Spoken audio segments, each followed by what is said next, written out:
Welcome to the brownstone, where silence is suspicious and dinner is never late. Tell us where you're listening from. The truth is waiting. So is Wolfe. Nero Wolfe and the Ledger of Crimson Lies.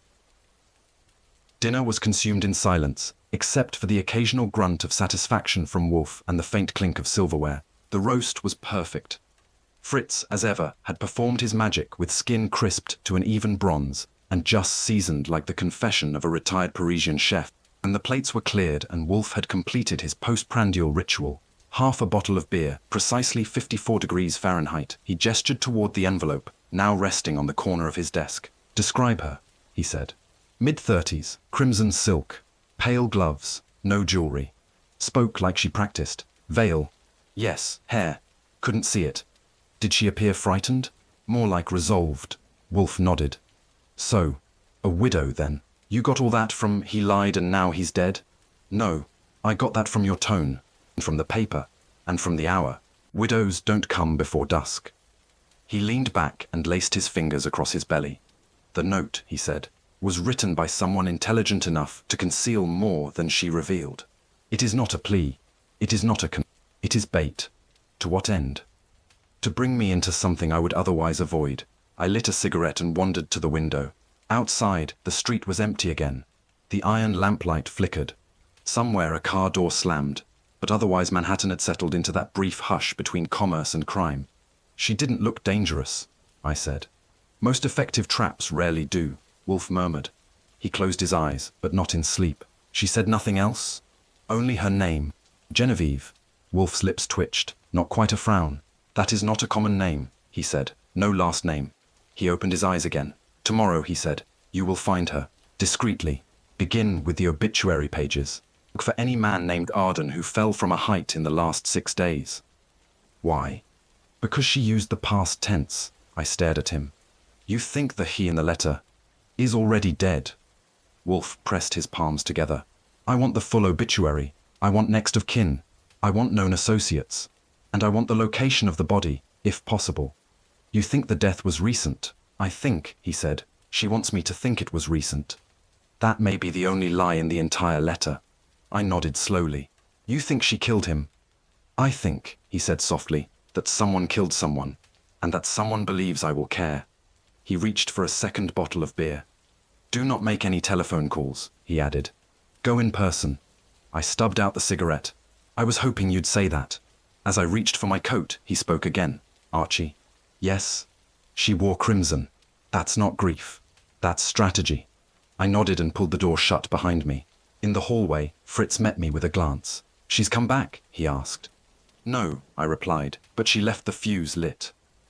The brownstones settled into silence as I stepped out into the cool Manhattan night, and the lamplight once again cast long, red-tinged shadows across the sidewalk. Tomorrow I would begin to follow the trail of the woman in crimson. And I had the strangest feeling she was watching from somewhere already. At precisely 9:23, Wolfe rang the office bell. I was at my desk, half finished with coffee and the Gazette's obituary column, when the 3 soft chimes signaled that his orchid time was over and Manhattan could once again pester his brain. I entered the office and found him in the yellow chair, reading the note for the 3rd time. His expression hadn't changed since last night. Only the daylight filtering through the slats had. She chose her words with discipline. I nodded, and enough ambiguity to launch a full Greek chorus. He passed me the envelope again. I'd memorized the sentence already, but habit made me read it aloud. He lied, and now he's dead. Wolfe reached for his glass of cold water. We begin with the presumption of sincerity, he said. She left no return address, I reminded him. You will find her. I'll need a reason to give when I knock. She is Genevieve Arden, he said, widow of Malcolm Arden. He died last Thursday. You will find his obituary on page 16. I blinked. You already checked? No, but I anticipated your delay. He gestured. Page 16. I turned the paper and found it, boxed in black. Malcolm J. Arden, 48, found dead outside Hotel Rochester. Banker, private ledger consultant. No foul play suspected. The obituary mentioned a fall from a 5th-floor balcony. Survived by a widow, no children. Private services held yesterday. That's quick, I said. 2 days and buried. Not uncommon for those with private means and no church affiliations, Wolfe said. Want me to visit the hotel? No. Begin with the widow. I folded the paper. That may be difficult. No address listed. Her husband, Wolfe said, kept books for men who do not like attention. Men with investments that cast shadows. She will not hide forever. He shifted in his chair. Find her, Archie. I am curious. Which, in Wolfe speak, was the equivalent of a full-blown trumpet fanfare and dancing girls. I spent the better part of the next 3 hours tracing property records, funeral notices, and bank accounts. Genevieve Arden did not appear in any public directory, but a delivery invoice for white orchids, sent to the Rochester Hotel 3 weeks prior, was paid for by a Mrs. G. Arden, Suite 514, billed to Malcolm's business account. The hotel's lobby was the kind that believed in polished brass and elevator operators. I tipped the doorman and got a name, Bernice, a maid who had cleaned the Ardens' suite on the day of the fall. Bernice was in her 40s, careful with her words, and more loyal to her cigarettes than to management. They were private, she said, never left the room together. Mr. Arden did a lot of pacing. Ma'am kept the curtains closed. Did you ever hear them argue? No, sir, but the morning before, she made a phone call from the hall, said something about ledger pages. I didn't hear the rest. Who visited them? No one. She hesitated.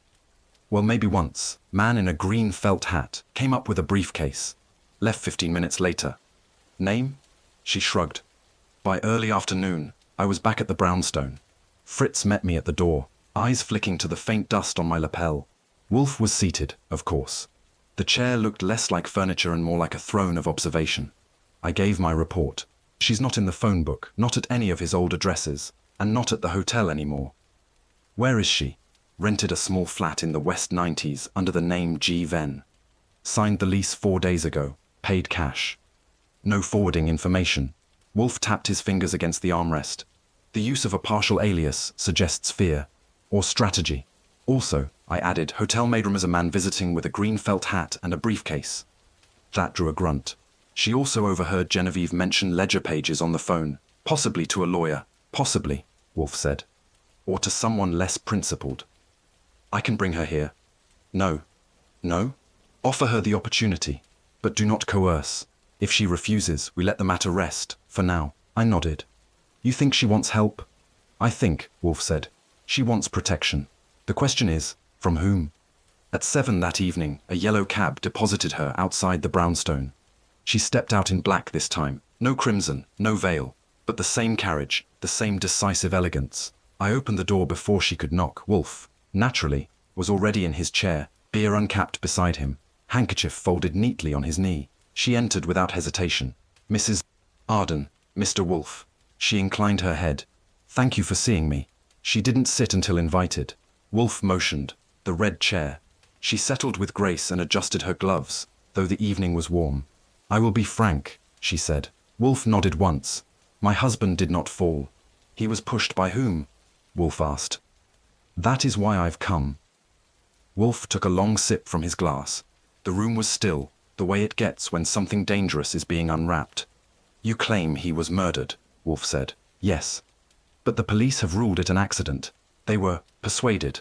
By whom? She hesitated. Someone powerful enough to buy silence, but not brave enough to leave Malcolm alone.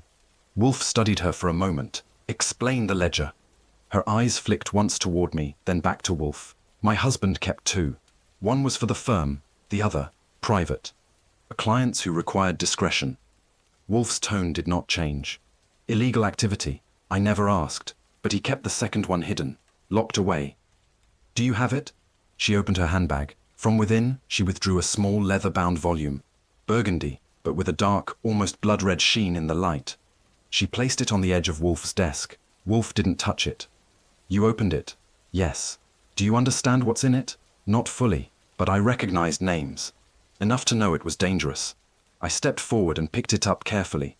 The pages were numbered, some filled with initials, account codes, and odd annotations. C5 13.4, green vase. The handwriting was tight, sharp. One page was torn. The last pages are missing, I said. She nodded. They were there. The night before he died, he showed me the final entries. Then he locked the book away. And when he died? Wolfe asked. It was gone. I found this one hidden beneath a floorboard in the back of the suite, but the last 4 pages had been ripped out. Why come to me? Because whoever took them doesn't want this version seen either. And because I don't trust the police. Her tone was even, but her gloved hands curled slightly against her lap.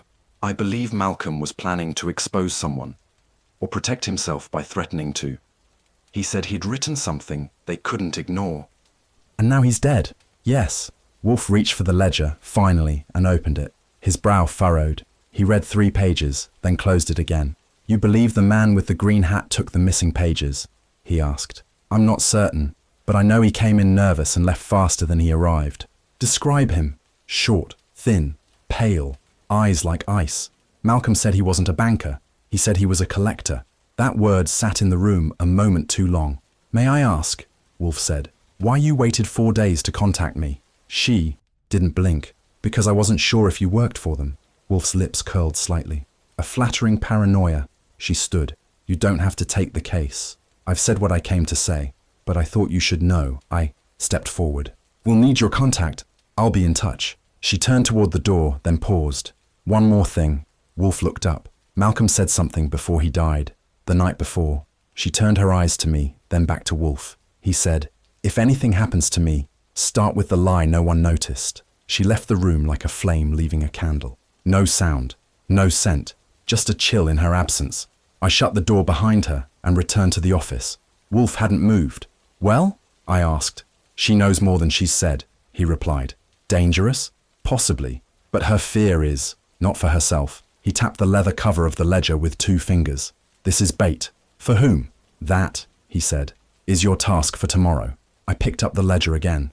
You think someone will come looking for this? Yes, which is why you will not carry it, and neither will I. Where then?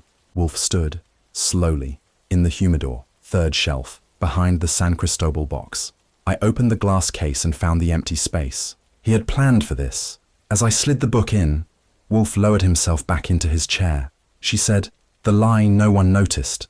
I mused. What does that mean? Wolfe closed his eyes. Perhaps a lie of omission. Perhaps a detail hidden. In plain sight. Like what? Like a man who checks in with a briefcase, Wolfe murmured, and checks out with a death. At 11:20 that night, I sat by the office window.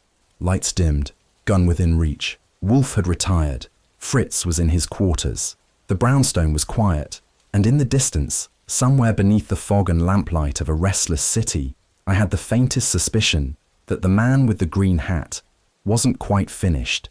Not yet. The morning rain had cleared by noon, leaving the city rinsed and gleaming. A light wind moved the curtains beside my desk, and somewhere in the brownstone, Fritz was seasoning lamb shanks with his usual silent concentration. Wolfe had resumed his position in the yellow chair after an hour with the orchids, his temper calm, his appetite uncertain. At 1:48, the doorbell rang. I answered it myself. Genevieve Arden stood on the steps dressed in charcoal wool and a feathered hat, her gloves pearl grey, and her posture exactly the same as it had been when I first saw her, precise, composed, unreadable. A leather case hung loosely from her wrist, and her eyes, though ringed with the fatigue of sleepless nights, had not dulled. Mr. Wolfe is expecting me. Yes, ma'am. She stepped inside. I took her coat, but left the case with her. It wasn't large, but it carried weight, the kind of weight that suggested consequence. She followed me through the hall, past the glass-panelled doors, into the office. Wolfe didn't rise. He inclined his head slightly. Mrs. Arden, he said. Mr. Wolfe. He gestured toward the red chair. She sat. I returned to my desk and opened my notebook. Wolfe waited a full 10 seconds before speaking. You said your husband kept 2 ledgers, he began. Yes, you brought one. She set the leather case on her lap and unfastened the clasp. This, she said, was hidden inside the lining of our bedroom's armoire. It is not the one I showed you before. She removed the journal and placed it gently on Wolfe's desk. It was smaller than I expected, 5 inches wide, perhaps 7 tall, but striking in colour, deep crimson. The cover was worn smooth at the edges, the leather softened by time and handling. Wolfe didn't touch it. You believe this to be the original? Yes, the one he didn't want found. The other, the one you saw, it was decoy, fabricated. By whom? By me. Wolfe's eyes narrowed. Why?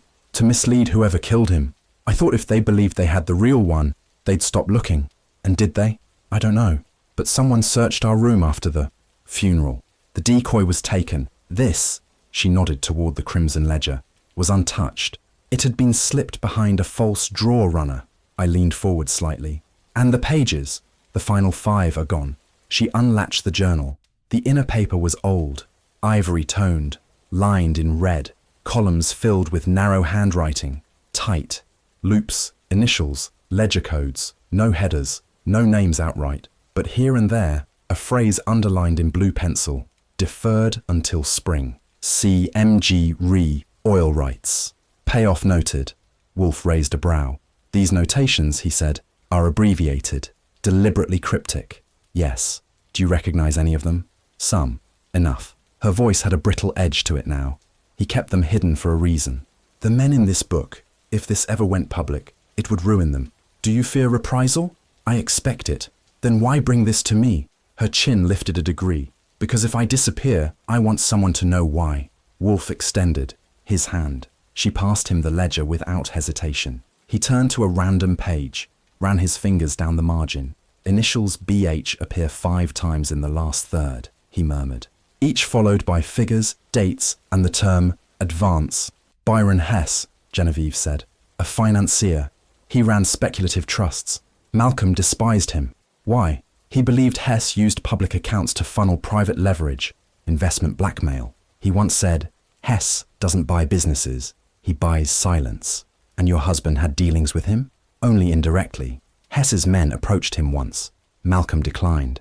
Then 2 weeks later, he received a subpoena. Wolfe looked up. From Hess? No. From a minor tax agency. And the subpoena was dismissed? She nodded. I see. He turned another page. A note. GV saw transcript. Do not trust cashier. That is your husband's handwriting. Yes. GV. You? Yes. He allowed me to read fragments. I copied some of them by hand. He shut the ledger. You realize, he said softly, this is dangerous even in my possession. I wouldn't have brought it otherwise. You understand that I may be obligated to share this with Inspector Kramer. I do. Her hands curled around the empty case. I'm not looking for protection, Mr. Wolfe. Just clarity. If Malcolm died for something written in that book, I need to know what it was. And if it was your name? She met his gaze squarely. Then I deserve to know that too. Wolfe said nothing. He opened the ledger once more, flipped to the final written page. Entry ends mid-sentence, he observed. HG confirmed acquisition. Delivery to be made. Then blank. Yes.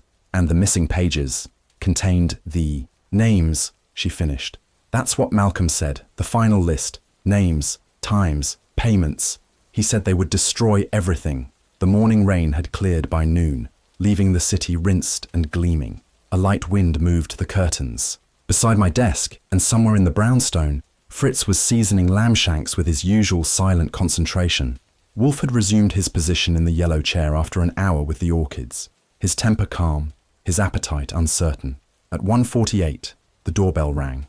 I answered it myself. Genevieve Arden stood on the steps dressed in charcoal wool and a feathered hat, her gloves pearl grey, and her posture exactly the same as it had been when I first saw her.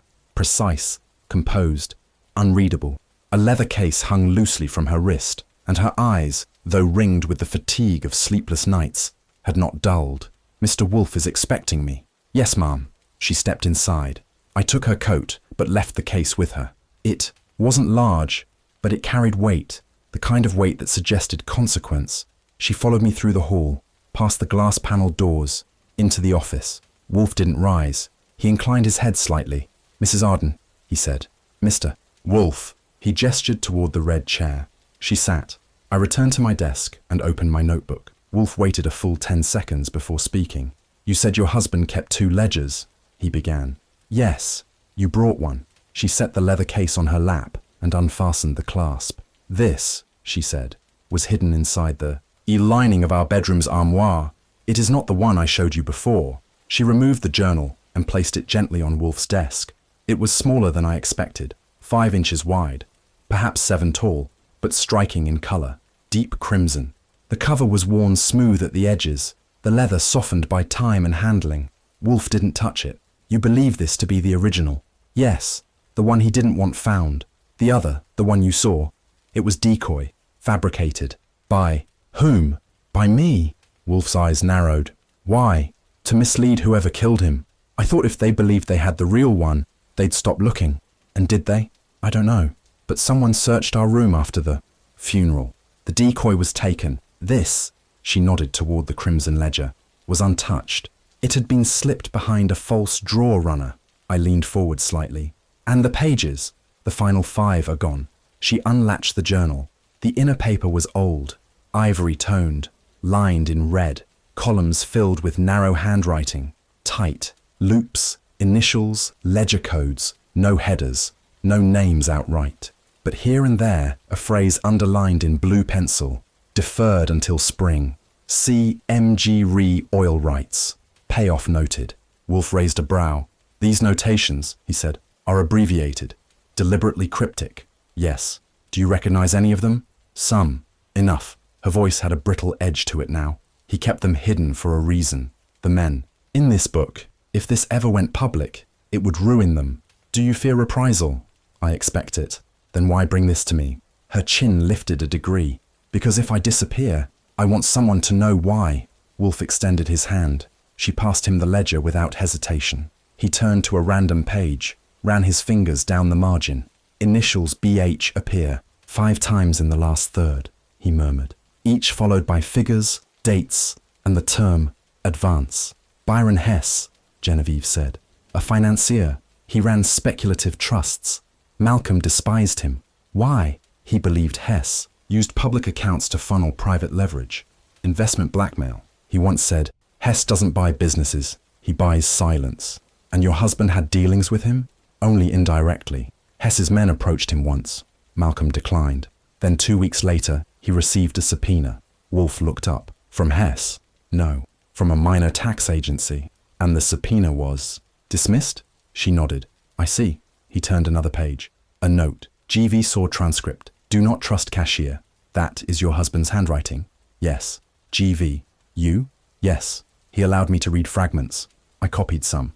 Of them by hand. He shut the ledger. You realize, he said softly, this is dangerous even in my possession.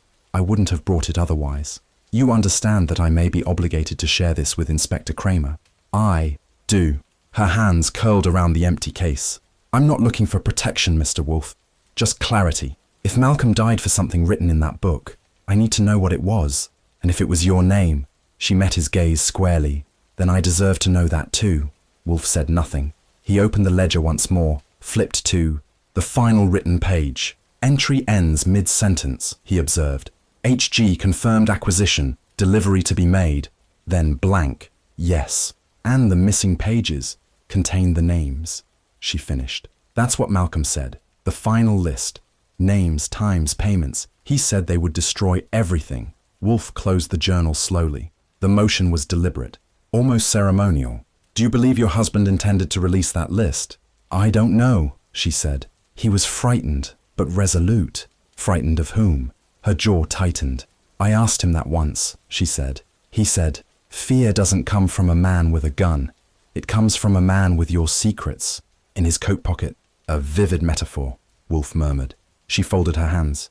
I'm not a saint, Mr. Wolfe. I knew Malcolm wasn't either. But whatever he was involved in, he wanted out. I think he tried to buy his safety with this. Wolfe looked to me. Archie, have the safe cleared. This goes inside, not the humidor. I rose, took the journal, and unlocked the wall cabinet behind my desk. I cleared the top shelf and placed the ledger flat, binding up, away from Wolfe's cigars and closer to the combination lock. When I returned to my chair, Genevieve was watching me. Her expression hadn't changed, but there was something in the set of her shoulders, something faintly looser. Your actions yesterday, Wolfe said, misled several interested parties. I hoped they would. He studied her. But misdirection is only effective when you know where your enemies stand. She didn't reply. He went on.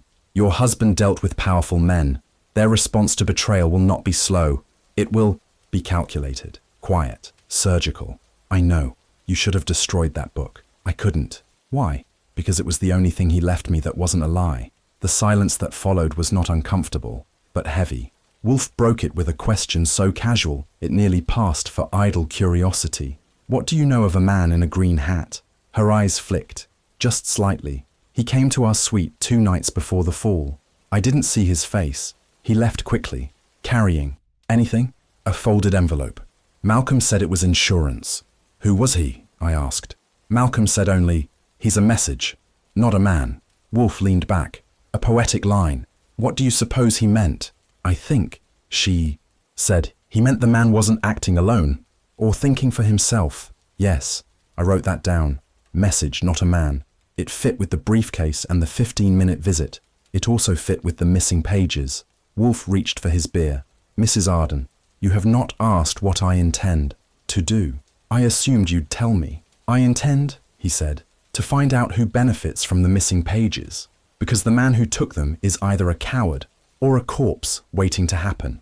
Her voice dropped. What if it's both? He sipped his beer, then set the glass down. Then we shall be timely. As she stood to leave, I offered her coat. You'll hear from me, Wolfe said. She paused at the door. There's something else, she said quietly. The night before he died, Malcolm asked me to fetch a package from the hotel's lobby clerk. I did. It was unmarked. I never opened it. What became of it? It vanished. Before or after his death? She looked at me. Before. I left it in our suite. When I returned that afternoon, it was gone. So was Malcolm. I noted the time. It placed the package's disappearance within the same window as the visit from the green-hatted man. She buttoned her gloves. Good night, Mr. Wolfe. Mr. Goodwin. She didn't wait for a reply. I escorted her down the stairs and stood in the doorway long enough to see the cab pull away. The afternoon had cooled, and the shadows were stretching long across the sidewalk. When I returned to the office, Wolfe had not moved. Thoughts? I asked. She is lying, he said. I blinked. About what? Not about the ledger. Not about the fear. About the missing pages. I sat. You think she has them? No. I think she knows who does. And she's protecting him. Wolfe closed his eyes. Possibly. Or bargaining with him. The hum of the city seeped faintly through the shutters. I poured myself a second cup of coffee. You think Hess is the key? I think Byron Hess is a symptom. He opened his eyes. The disease is older. I nodded. So, what next? Wolfe turned his head toward the safe. That ledger is a map. We follow it. To where? To whoever believed Malcolm Arden's death would be enough to bury the truth. I leaned back, arms folded. That's a long list. Wolfe reached for his handkerchief, dabbed once at his brow and said, then we'd best start narrowing it. The Hotel Rochester sat on West 46th like it had been grown there. 6 stories of clean stone, clean staff, and very dirty secrets. I arrived just after lunch hour. A bellhop nodded as I passed through the revolving door. The lobby smelled, faintly, of lemon wax and late regret. On the far side, a clerk stood behind the marble counter, tapping a pencil against the register. I flipped my notebook shut and approached him with my Sunday smile. Archie Goodwin. I'm looking into a death that occurred here last Thursday. Malcolm Arden. The pencil stopped. We already spoke to the police. I'm not the police. He eyed my lapel. Private. You could say that. Working with a man who likes things accurate, he sighed. Arden. 5th floor. Room 514. Went out the balcony. Any witnesses? Not exactly. Meaning? We have a report. No one saw him fall. A guest on the 4th floor heard something heavy hit the awning. That's it. No shout? No broken glass? No. I leaned on the desk. Did anyone see him that morning? Bell staff did. He ordered room service. I perked up. What? Time? 10:20. And what time did he fall? According to the coroner's estimate, around 10. I let that settle between us. You're sure about the order time? I took the slip myself. Signed M. Arden. Ordered coffee. And toast. And it was delivered? He shook his head. No one answered. Do you still have the slip? He hesitated. Mr. Goodwin, we're not supposed to... I slid a folded 5 across the marble. He disappeared into the office. I took the moment to glance around. 2 armchairs flanked a tall potted palm. A man in a grey hat pretended to read. A paper, but the pages didn't turn. The clerk returned. He passed the order slip, carbon copy, across the counter. Room 514. M. Arden. Time, 10:20 a.m. I appreciate this. I started for the elevator. He called after me. Check with Louis, the bellboy. He brought Arden his paper. Louis was 17 if he was a day. Freckles, wide eyes, and a uniform just slightly too large. I found him folding towels behind the service desk near the elevators. He straightened when he saw me. You the guy asking about Mr. Arden? I am. He looked around. I told the cops everything. Tell me again. I pay better. He looked both ways, then nodded. I brought him the morning paper, about 9:40. He looked rough. Rough how? Like he hadn't slept, eyes swollen, clothes still wrinkled. He was wearing suspenders and one sock. What did he say? Set it on the chair. Close the door when you go. Anyone else in the room? I didn't see anyone. But you heard something. He hesitated again. I heard a cough behind the bedroom door. Could have been him. No, this was higher, like someone clearing their throat. I noted that. You ever see anyone visit him? Day before, late afternoon. Short guy, pale, green hat, didn't speak. You let him in? No. He knocked. Mr. Arden opened the door himself. I just saw the man walk in. How long was he inside? 15 minutes. Leave with anything? A briefcase. A briefcase? I echoed. Louis nodded. Brown leather, worn corners, didn't look cheap. He'd take it in or bring it out. Brought it in, but it looked heavier when he left. Could you identify him again? I didn't see his face. Just pale skin, a sharp chin, and the hat. Anything distinctive, Louis thought? He walked strange, like carefully, not like he was sneaking, more like he didn't want to leave footprints. Wolfe raised a brow. These notations, he said, are abbreviated, deliberately cryptic. Yes. Do you recognize any of them? Some. Enough. Her voice had a brittle edge to it now. He kept them hidden for a reason. The men, in this book, if this ever went public, it would ruin them. Do you fear reprisal? I expect it. Then why bring this to me? Her chin lifted a degree. Because if I disappear, I want someone to know why. Wolfe extended his hand. She passed him the ledger without hesitation. He turned to a random page, ran his fingers down the margin. Initials BH appear. 5 times in the last third, he murmured, each followed by figures, dates, and the term advance. Byron Hess, Genevieve said. A financier. He ran speculative trusts. Malcolm despised him. Why? He believed Hess. Used public accounts to funnel private leverage. Investment blackmail. He once said, Hess doesn't buy businesses. He buys silence. And your husband had dealings with him. Only indirectly. Hess's men approached him once. Malcolm declined. Then 2 weeks later, he received a subpoena. Wolfe looked up. From Hess? No, from a minor tax agency. And the subpoena was dismissed. She nodded. I see. He turned another page. A note. GV saw transcript. Do not trust cashier. That is your husband's handwriting? Yes. GV. You? Yes. He allowed me to read fragments. I copied some. Of them by hand. He shut the ledger. You realize, he said softly. This is dangerous, even in my possession. I wouldn't have brought it otherwise. You understand that I may be obligated to share this with Inspector Kramer. I do. Her hands curled around the empty case. I'm not looking for protection, Mr. Wolfe. Just clarity. If Malcolm died for something written in that book, I need to know what it was. And if it was your name, she met his gaze squarely, then I deserve to know that too. Wolfe said nothing. He opened the ledger once more, flipped to the final written page. Entry ends mid-sentence, he observed. HG confirmed acquisition, delivery to be made, then blank. Yes. And the missing pages contained the names, she finished. That's what Malcolm said. The final list. Names, times, payments. He said they would destroy everything. Wolfe closed the journal slowly. The motion was deliberate, almost ceremonial. Do you believe your husband intended to release that list? I don't know, she said. He was frightened, but resolute. Frightened of whom? Her jaw tightened. I asked him that once, she said. He said, fear doesn't come from a man with a gun. It comes from a man with your secrets. In his coat pocket. A vivid metaphor, Wolfe murmured. She folded her hands. I'm not a saint, Mr. Wolfe. I knew Malcolm wasn't either. But whatever he was involved in, he wanted out. I think he tried to buy his safety with this. Wolfe looked to me. Archie, have the safe cleared. This goes inside, not the humidor. I rose, took the journal, and unlocked the wall cabinet behind my desk. I cleared the top shelf and placed the ledger flat, binding up, away from Wolfe's cigars and closer to the combination lock. When I returned to my chair, Genevieve was watching me. Her expression hadn't changed, but there was something in the set of her shoulders, something faintly looser. Your actions yesterday, Wolfe said, misled several interested parties. I hoped they would. He studied her. But misdirection is only effective when you know where your enemies stand. She didn't reply. He went on. Your husband dealt with powerful men. Their response to betrayal will not be slow. It will, Be calculated, quiet, surgical. I know. You should have destroyed that book. I couldn't. Why? Because it was the only thing he left me that wasn't a lie.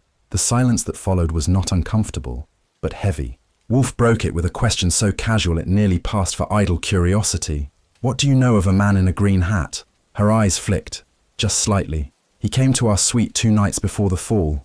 I didn't see his face. He left quickly, carrying anything, a folded envelope. Malcolm said it was insurance. Who was he?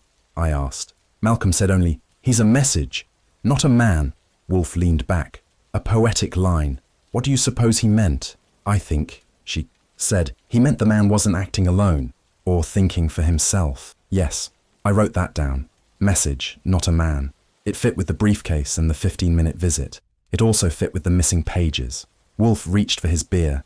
Mrs. Arden, you have not asked what I intend to do. I assumed you'd tell me.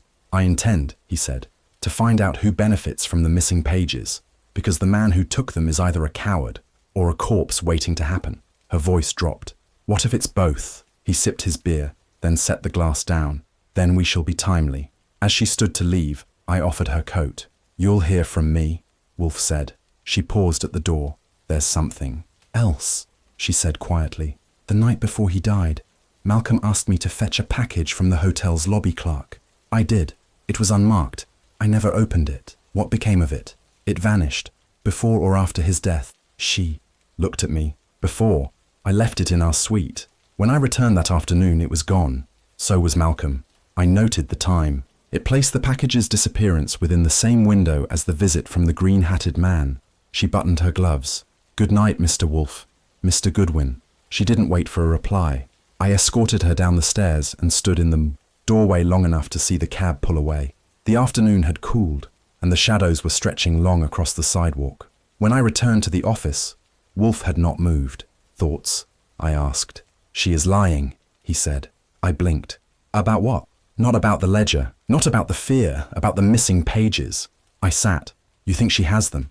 No, I think she knows who does. And she's protecting him? Wolfe closed his eyes.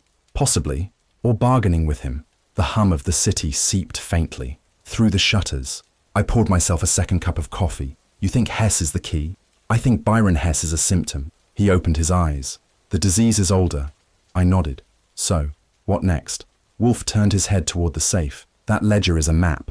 We follow it. To where? To whoever believed Malcolm Arden's death would be enough to bury the truth. I leaned back, arms folded. That's a long list. Wolfe reached for his handkerchief, dabbed once at his brow, and said, then we'd best start narrowing it. The Hotel Rochester sat on West 46th like it had been grown there. 6 stories of clean stone, clean staff, and very dirty secrets. I arrived just after lunch hour. A bellhop nodded as I passed through the revolving door. The lobby smelled faintly of lemon wax and late regret.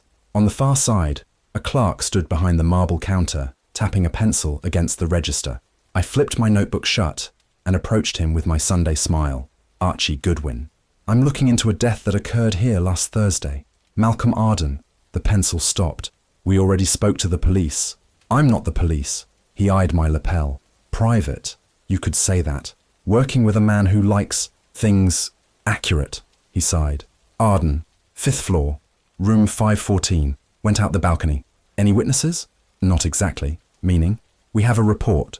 No one saw him fall. A guest on the 4th floor heard something heavy hit the awning. That's it.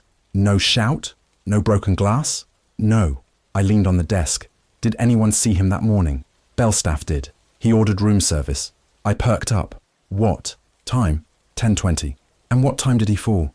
According to the coroner's estimate. Around 10. I let that settle between us. You're sure about the order time? I took the slip myself. Signed M. Arden. Ordered coffee and toast. And it was delivered? He shook his head. No one answered. Do you still have the slip? He hesitated. Mr. Goodwin, we're not supposed to. I slid a folded 5 across the marble. He disappeared into the office. I took the moment to glance around. 2 armchairs flanked a tall potted palm. A man in a grey hat pretended to read. A paper, but the pages didn't turn. The clerk returned. He passed the order slip, carbon copy, across the counter. Room 514. M. Arden. Time, 10:20 a.m. I appreciate this. I started for the elevator. He called after me. Check with Louis, the bellboy. He brought Arden his paper. Louis was 17 if he was a day. Freckles, wide eyes, and a uniform just slightly too large. I found him folding towels behind the service desk near the elevators. He straightened when he saw me. You the guy asking about Mr. Arden? I am. He looked around. I told the cops everything. Tell me again. I pay better. He looked both ways, then nodded. I brought him the morning paper, about 9:40. He looked rough. Rough how? Like he hadn't slept. Eyes swollen, clothes still wrinkled. He was wearing suspenders and one sock. What did he say? Set it on the chair. Close the door when you go. Anyone else in the room? I didn't see anyone. But you heard something? He hesitated again. I heard a cough behind the bedroom door. Could have been him? No. This was higher, like someone clearing their throat. I noted that. You ever see anyone visit him? Day before, late afternoon. Short guy, pale, green hat. Didn't speak. You let him in? No. He knocked. Mr. Arden opened the door himself. I just saw the man walk in. How long was he inside? 15 minutes. Leave with anything? A briefcase. A briefcase? I echoed. Louis nodded. Brown leather, worn corners. Didn't look cheap. He'd take it in or bring it out. Brought it in, but it looked heavier when he left. Could you identify him again? I didn't see his face. Just pale skin, a sharp chin, and the hat. Anything distinctive, Louis thought. He walked strange, like carefully, not like he was sneaking, more like he didn't want to leave footprints. I wrote that down. A man with a briefcase, pale as paste, walking like he owed the carpet money. Thanks, Louis. He gave a small shrug. People say Mr. Arden fell, but I don't think he did. Why? I brought the paper up at 9:40. Room service rang at 10:20. They said he didn't answer. And I was walking the 4th floor hall around 10:10. Heard a loud noise from the alley. Went to the window. He met my eyes. Nothing was there. No body. Just crates. I paused. You're sure of the time? Yes, sir. And when did someone find the body? Close to 10:40. A full half hour. What do you think happened? I think someone moved him. He swallowed. Or maybe he didn't fall till later. I tipped him and made my way back to the 5th floor. Room 514 was locked, but the hallway still bore that smell. Carpet cleaner, air freshener, and the faint, bitter trace of old cigarettes and lies. I stood a minute, picturing it. Arden pacing, ledger in hand, the knock, the man in green, a closed door, a cough, a fall that didn't match the timeline. I checked the fire escape at the end of the hall. It led to a ledge wide enough to walk with care. Room 514's window opened onto it. If someone wanted to make it look like an accident, they'd have needed timing, strength, and the kind of confidence that comes from doing it before. On the way out, I passed the clerk again. He looked up. Find what you were looking for? Maybe. But now I've got more questions. Like what? Like how a dead man signs for toast. Back at the brownstone, Wolfe was at his desk, polishing off a plate of calf's liver, with mustard glaze. Fritz nodded to me in the hall and disappeared without a word. I reported everything. The slip, the cough, the man with the careful walk. Wolfe's eyes remained on the orchids near the window. Someone altered the timeline, he said. Looks that way. Not just when he died, but when it appeared he died. So someone forged the hour. No, Wolfe said. Someone delayed the fall. That possible? He turned. Possible. Yes. Probable. If you want a death to seem accidental, you make it look effortless. But a man falling after signing for toast is suspicious. I nodded. The bellboy said the body wasn't there when he heard the sound. Then either the sound was staged, or the body was moved. He picked up his beer. Have you ever seen a corpse climb stairs, Archie? No, neither have I. He sipped once, then set it down. This was no suicide. I agreed. It was too clean, too quiet, and a man doesn't order toast if he's planning to fly out a window. It was 4:05 when the front bell rang with the insistence of a man who had no time for courtesies and even less for orchids. I met Fritz halfway down the hall. He was wiping his hands on a linen towel and muttering in German. He banged the glass, Fritz said, voice low, with his knuckles. That narrows it down, I replied. Kramer, or an uninvited butcher. I took the door. Inspector Kramer stood in the vestibule, shoulders hunched against the wind, cigar already half demolished between his fingers. Where is he? He snapped. In the office, I said. Being serene, he stomped in, smoke trailing behind him like a wounded battleship. He didn't remove his coat. He didn't ask. He headed straight for the office like it owed him rent. Wolfe didn't rise. He rarely did. He sat composed in the yellow chair, eyes on a newspaper folded precisely across his knee. Kramer barged in and planted his feet squarely on the rug. "You always know how to ruin a weekend, Wolfe." Wolfe glanced up. "I rarely leave the house, Inspector. If your weekend is ruined, it's due to poor insulation. Don't get clever." Wolfe gestured faintly toward the red chair. Kramer ignored it. "Let's start with this. Why is Malcolm Arden's widow bringing you ledgers?" "She believes someone murdered her husband," Wolfe said mildly. Kramer scoffed. He fell from a balcony. No bruises, no struggle. Witness on the 4th floor heard him hit the awning. "That's it. And the ledger?" "Only appeared after the widow spoke to you." Wolfe raised a brow. "You suspect I fabricated it." "I suspect. You're up to your neck in something I already ruled clean." Wolfe said nothing. I stepped in. "Inspector, with respect, we've got the room service slip time-stamped after his supposed time of death. We've got a bellboy who saw a pale man in a green hat with a briefcase.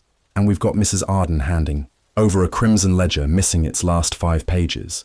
Pages that her husband said would bring down half the men in Lower Manhattan." Kramer turned slowly toward me. "You think I don't know about the man in the hat? You told us this was open and shut." "Yeah? And maybe I was wrong." He stalked to the center of the room and took a breath. Arden was a ghost. Kept. Books for private clients. Rich ones. Too clean. No vices. No politics. But he shows up dead. And within 12 hours, my office gets a call from a senator's secretary asking if we're sure he jumped. Wolfe's brow twitched. "Which senator?" "I'm not saying yet." "Then don't expect me to say more either." Kramer paced once, then turned back to Wolfe. "Did the widow give you the ledger?" "She did." "Where is it?" "Safe." "I'll need to see it." "You'll require a warrant." "I could bring 6 men and crack that safe open." "You could." "You would find a ledger filled with initials, partial sums, ambiguous codes, and no corroborating names. You would also find no cause to keep it." Kramer scowled. "She said it's real. She said many things." He spun toward me. "Goodwin, what do you think?" I shrugged. "I think someone wanted Malcolm Arden quiet, and I think 5 pages missing from a red book are a bigger motive than toast and coffee." Kramer squinted. "Toast?" I told him about the order slip. He muttered something under his breath and paced again. Finally, he dropped into the red chair. The cushions sighed.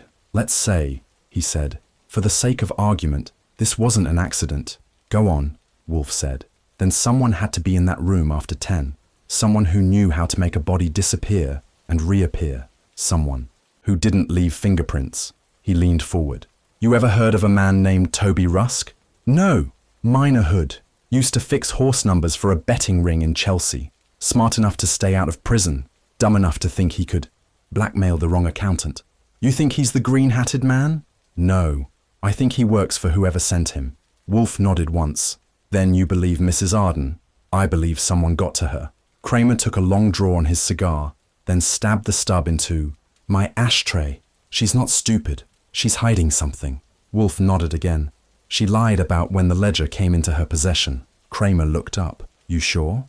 "Reasonably. She claimed to have discovered it only after the funeral, but the book shows signs of recent damage, creased corners, fresh ink smudges. Someone flipped through it in haste within the last 48 hours. Kramer let out a sharp breath through his nose. "You think she's protecting someone?" "Yes." "Who?" Wolfe steepled his fingers. "I intend to find out." Kramer rocked back in the red chair, chewing on the corner of a fresh cigar he hadn't lit. "Every time you get involved," he said, "my workload triples." Wolfe didn't respond. He reached for his beer, poured from the bottle with the elegance of a man assembling a watch. "You said someone got to her," I offered. "Meaning what? Bribery? Threat?" "Could be either," Kramer said. "Or both. But she's playing a long game." He tapped ash into the tray and leaned forward. "I saw the body myself, Wolfe." Neck snapped. Angle of the legs didn't match. A fall. He landed clean. Too clean. Like someone placed him. "Then why not say so earlier?" Wolfe asked. "Because we had no motive. Until your little red ledger appeared." He turned to me again. "You said it's missing 5 pages." "That's right. You think she tore them out?" "No," Wolfe answered for me. "She may know who did, but the damage isn't fresh. The tears are slightly oxidized, cut clean, not ragged. Whoever took them did so with care." Kramer grunted. "And those 5 pages, you think they're the list?" "I do.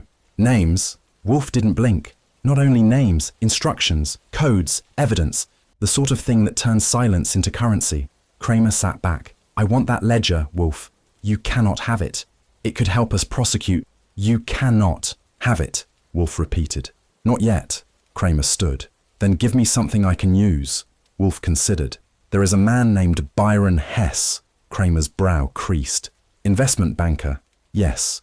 Arden made 5 entries under the initials, BH, each one referencing an advance, all in escalating figures. I believe Hess was a client, possibly a blackmailer. Kramer whistled softly. Hess has half the council in his pocket, which makes him either dangerous, Wolfe said, or already bleeding. I added, there's a club, Delano's. Arden met someone there, possibly Hess. Might be worth a visit. Kramer scratched the back of his neck. Delano's. They've got a judge on retainer. I know, I said. That's why I didn't go myself. Wolfe placed his glass down. You'll want to speak to the clerk at the Rochester and the bellboy. Their testimonies do not align with your timeline. I'll send someone. Send? Yourself. Kramer squinted. You think they'll lie? No, but you'll know what not to believe. He exhaled slowly. You always do this. Do what? Act like you've solved it already. I haven't. Then what have you done? I've pointed you toward the rot. Kramer turned and paced once more. You know, he said. If it turns out the widow's been lying all along, I'll charge her. You'll try, Wolfe said softly. And if I find that ledger's been altered, you won't. Kramer jabbed a finger toward Wolfe's chest. If you're holding out on me, I am, Wolfe said calmly. But not for the reason you think. Kramer's mouth opened, then shut. He straightened his coat. This city's balancing on a hairpin, he said. Yes, one gust and we're swimming in names. Yes, which means you'd better be very sure before you blow it loose. Wolfe didn't answer. Kramer glanced at me. If you so much as sneeze near that ledger, Goodwin, I'll have your license on my desk. Understood. He moved to the door, paused. Wolfe, yes? I don't like your methods. You never have. But if you find the missing pages, yes? Bring them to me first. Not the widow, not the press. Me. Wolfe nodded. Once. I will consider it. Kramer left without another word. The front door slammed harder than necessary. I closed the office door and turned back. Well, I said, that went better than most. Wolfe shifted in his chair. He's not wrong. No, he's scared, which means someone powerful is already trembling. I poured myself a cup of coffee. You think Hess has the pages? Possibly. But if he does, he's sitting on them, which means he wants something more than silence. Like what? Control. I sat down. You think Genevieve's working with him? I think, Wolfe said slowly. She's trying to keep 2 wolves from noticing each other's teeth. He reached into the drawer and pulled out the crimson ledger. He flipped to the center, ran his finger down a column. Look here. The initials GV appear next to a series of payments dated March. I leaned over. Her, possibly, or someone close. But these entries are labeled consulting. He shut the book. Consulting for what? Lies, Wolfe said. And then, as if to seal the moment, the wind outside turned and pushed the last sunlight behind a cloud.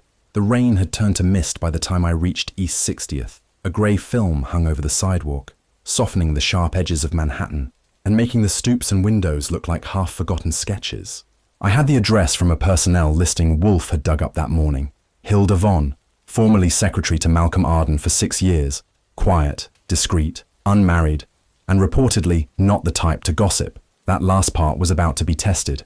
Her building was 5 stories of pre-war red brick, wedged between a grocer and a watch repair shop. I climbed the stairs to the 3rd floor and knocked twice. No answer. I waited. A soft rustle behind the door told me I wasn't alone in the hallway. Hilda Von, I called. The door opened an inch, chain still latched. One eye appeared through the gap, sharp and green, lined with pale shadow. Yes? Archie Goodwin. I'm working with Mr. Nero Wolfe. Pause. Then the chain slid back. The door opened. She didn't move. Step inside, but only for 5 minutes. I nodded and crossed the threshold. The apartment was clean, modest, and scented faintly of lilac, powder and ink. A typewriter sat silent beneath a cloth cover. Tea steamed gently on a table by the window. She wore a slate-grey dress and a brooch in the shape of a quill. Her hair was pinned precisely. Her posture could have belonged to a librarian. She didn't. Offer me a seat. You want to talk about Malcolm? She said. I do. You're wasting your time. I'll be the judge. She gave me a long look. then folded her arms. I've told the police everything I know. Then you've told them less than what you told yourself. That earned a flicker of irritation behind the eyes. I leaned casually against the archway. How long did you work for him? 6 years. 7, if you count the consulting. What kind of consulting? She didn't answer. I tried a different angle. Did he ever speak about clients by name? No. Mention trouble? He had ulcers. That was the only trouble. He ever admitted to? Not even toward the end. Her chin lifted slightly. I'm not your suspect, Mr. Goodwin. I don't think you are. Then you can go. Not quite yet. I took out the small notepad Wolfe insisted I carry for witness reactions. I kept it closed in my hand. He's dead, I said. I know. He may have been killed. She didn't flinch. I read the paper. I tilted my head. You worked close to him. You knew his habits, his routines. If there was anything unusual the week before his death, now would be the time to say so. She stared out the window for a moment, then stepped over to the table. She lifted her tea but didn't sip. He started wearing his old cufflinks again, she said. Cufflinks? Gold. Monogrammed. He hadn't worn them in years. Why? They were a gift from someone he no longer trusted. Who? I don't know. But you had a guess. Yes. Tell me. She turned then, slowly. You're not going to stop, are you? No. She sighed. Set the cup down. I think Malcolm was afraid, but not for himself. He was afraid for someone else. I think that's why he agreed to keep the second ledger. Bingo. So you do know about the second ledger? I suspected. I never saw it. Did he ever mention who it was for? No. But one night, after a particularly quiet afternoon, he stayed late. He asked me to retype a page from an account summary. I recognized the code. BH. That's Byron Hess. She folded her arms again. 3 days later, that page vanished from the files. You think Malcolm removed it? I know he did. I asked about it. He denied it had ever existed. Did you report it? To whom? Fair point. She walked toward the mantelpiece and adjusted a ceramic vase by a fraction. Malcolm was many things, Mr. Goodwin. Dishonest, proud, but he wasn't suicidal. Then who wanted him out of the way? She hesitated. I don't know, but I know someone followed me after the funeral. Describe them.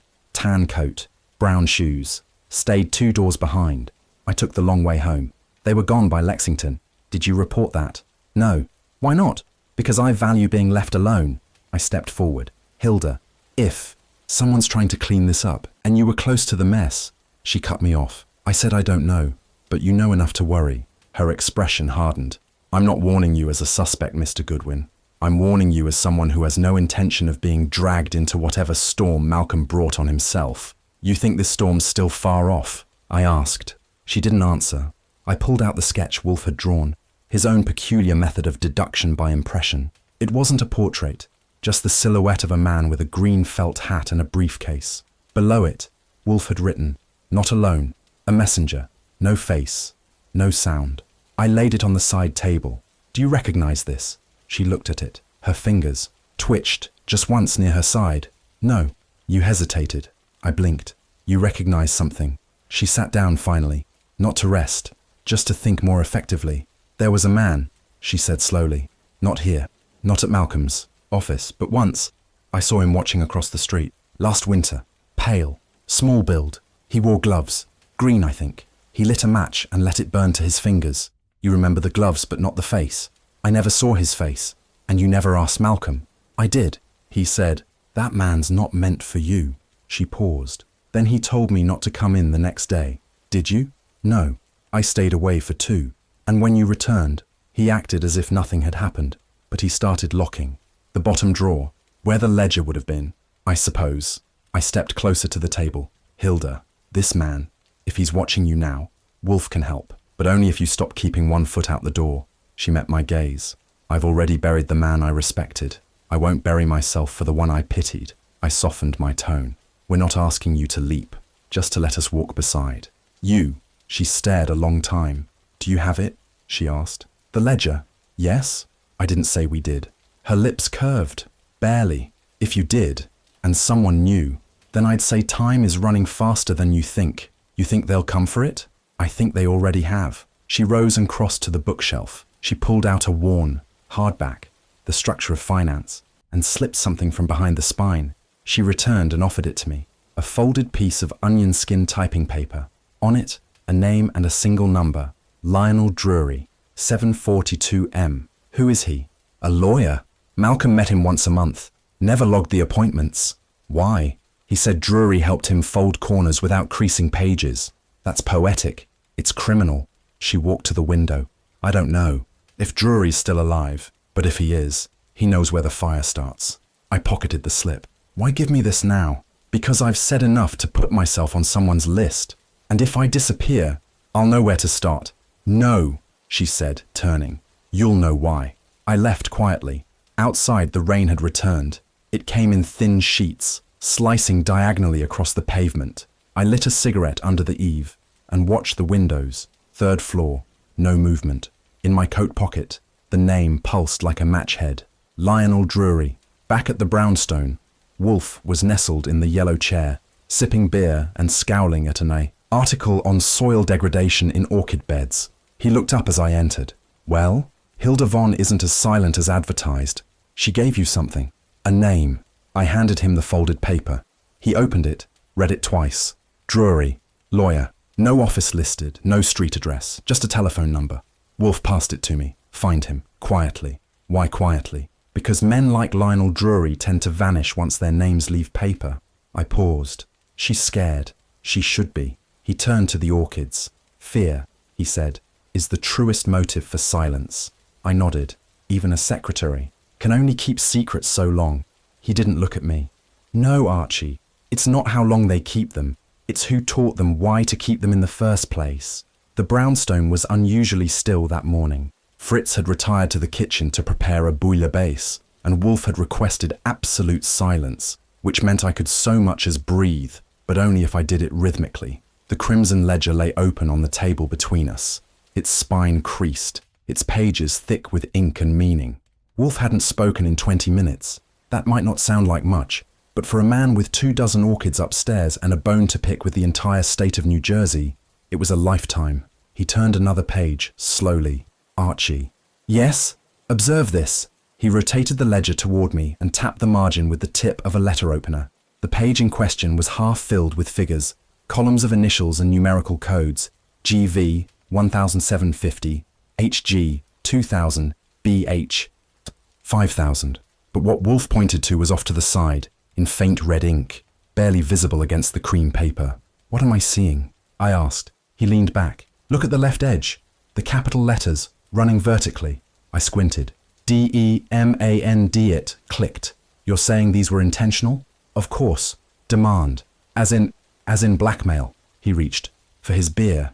The glass clinked softly as he drank. These entries, he said, are not ordinary ledger items. Note the lack of invoice dates. No associated goods. No services rendered. Just amounts. Yes. And the red marginalia, initials that form words. He turned a few more pages. Another margin read R-E-T-U-R-N. Still another S-I-L-E-N-C-E. Wolfe lifted his chin. Malcolm Arden was using the margins to encode intent. The ledgers reflect not only transactions, but leverage. In other words, blackmail receipts. He nodded once, or extortion records. It depends on who initiated the conversation. I turned back to the page. You think the victims knew they were being tracked? Doubtful. But the marginalia was never meant to be read by outsiders. Then why do it? 2 reasons. Memory and leverage. Arden needed a map. Wolfe steepled his fingers. Consider. These men paid regularly, discreetly, without complaint. That tells me the threat was consistent and potent. Consistent threats mean someone knew their weaknesses. Yes, I leaned forward. Could that someone be Arden? No. He was the scribe, not the conductor. His handwriting is methodical. Too clean, too removed. Someone dictated this. You think Genevieve? No. She's part of it, but not the source. He flipped to the final legible page. Look here. BH occurs again, followed by the phrase, Advance 3 of 6, delivered in silence. I nodded. Byron Hess. Indeed. You think he's the blackmailer? I think he's the bank. Wolfe turned the ledger back to himself. But someone else is holding the weapon. I stood and paced slowly. So what do we have? Payments labelled as advances. Red ink ciphers in the margins. Recurring initials. HG, BH, GV, each tied to large sums. Wolfe cut in. Focus on the frequencies. The amounts rise just before missing dates, suggesting panic or desperation. And the red ink, a warning. To Arden. To someone else. Possibly both. I walked to the window. Rain tapped the glass in soft ticks. This ledger, it's not just record-keeping, it's choreography. Yes, Wolfe closed the book gently, and someone didn't want the last steps of that dance to be seen. I returned to my chair. So we've got initials, codes, and a man who died just before the music stopped. Yes. Do you think the missing 5 pages contain names? I do. And do you think they were torn out by the person being blackmailed, or the blackmailer? Wolfe opened his eyes wide for a moment. That, Archie, is the question we must now answer. He gestured for me to take the book. Your task. Yes? Index every red letter sequence, note positions, page numbers, cross-reference, with dollar amounts. I blinked. You want me to cross-tabulate ciphers? Correct. For how many pages? 67. I looked at him. You're enjoying this? He didn't deny it. I took the ledger to the side table and began my work. It wasn't fast going. The ink was faint, and some of the letters were embedded between loops of the figures, like the ghost of a whisper someone hoped no one would ever hear again. The first cipher spelled S-E-V-E-N, the second R-E-T-A-I-N, the third W-A-T-C-H. After the fourth, I looked up. Wolfe? Yes? These aren't just words. They're instructions. He opened one eye. I am aware. By the time I reached the 12th page, I'd filled half a notebook with sequences. Retain, 7, watch, divide, echo, asset, truth, paid, move, end. None of them screamed confession, but all of them hinted at coordination. Someone directing a play behind the books. Wolfe sat with his eyes closed, not sleeping, just thinking. The kind of thinking that builds like smoke behind glass. Slow and dense. I kept working. Page 23. Cover page. 26. 3 page. 31. He stopped. The next page was blank down the margins. No red. Just numbers and 2 initials. GV and HG. Each marked beside special. No record. I called over. Wolfe. He didn't open his eyes. Page 31. GV and HG marked special. No record. Red ink gone. He opened his eyes and turned his head. That's the first blank? Yes. The first silent page? You could say that. He nodded once. Mark it. I did. Then, on page 32. Vow. Page 33. Close. And. Page 34. The last one with any ink. Spelled missing. I wrote that slowly. He opened both eyes and reached toward the book again. Missing, he repeated. He tapped the corner of the page with one thick finger. They wrote it. And before they tore out the end, I said nothing. There wasn't much to say. Wolfe leaned back. Arden did not invent these ciphers. He recorded them. Meaning what? Meaning someone gave him instructions. Encrypted, but instructions all the same. And the red ink, symbolic. Red is warning, urgency, control. I exhaled. So who gives orders like that? And who pays? Let us consider motive. Wolfe reached for his beer, paused, then returned his hand to the armrest. If you had leverage over a city official, or a judge, or a financier, what would you do? Make them pay to keep quiet. Yes. But more importantly, make them act when you tell them. Exactly. Wolfe tapped his chest with 2 fingers. That's not blackmail. That's ownership. I closed the ledger. So Arden was the accountant for something bigger than fraud. He was the archivist for a shadow government. That hit like a hammer. And now he's dead. Yes. Because he threatened to speak. No. Wolfe looked at me. Because he threatened to change sides. We let that sit between us. Outside, a delivery truck reversed slowly, beeping, into the haze of afternoon. A dog barked once, then silence. I sat forward. You think Genevieve knew? I think she suspected. And the missing 5 pages? They're not missing, Wolfe said. I blinked. Come again? They were. Removed, not torn, not stolen. Removed. By Arden himself. You're sure? Yes.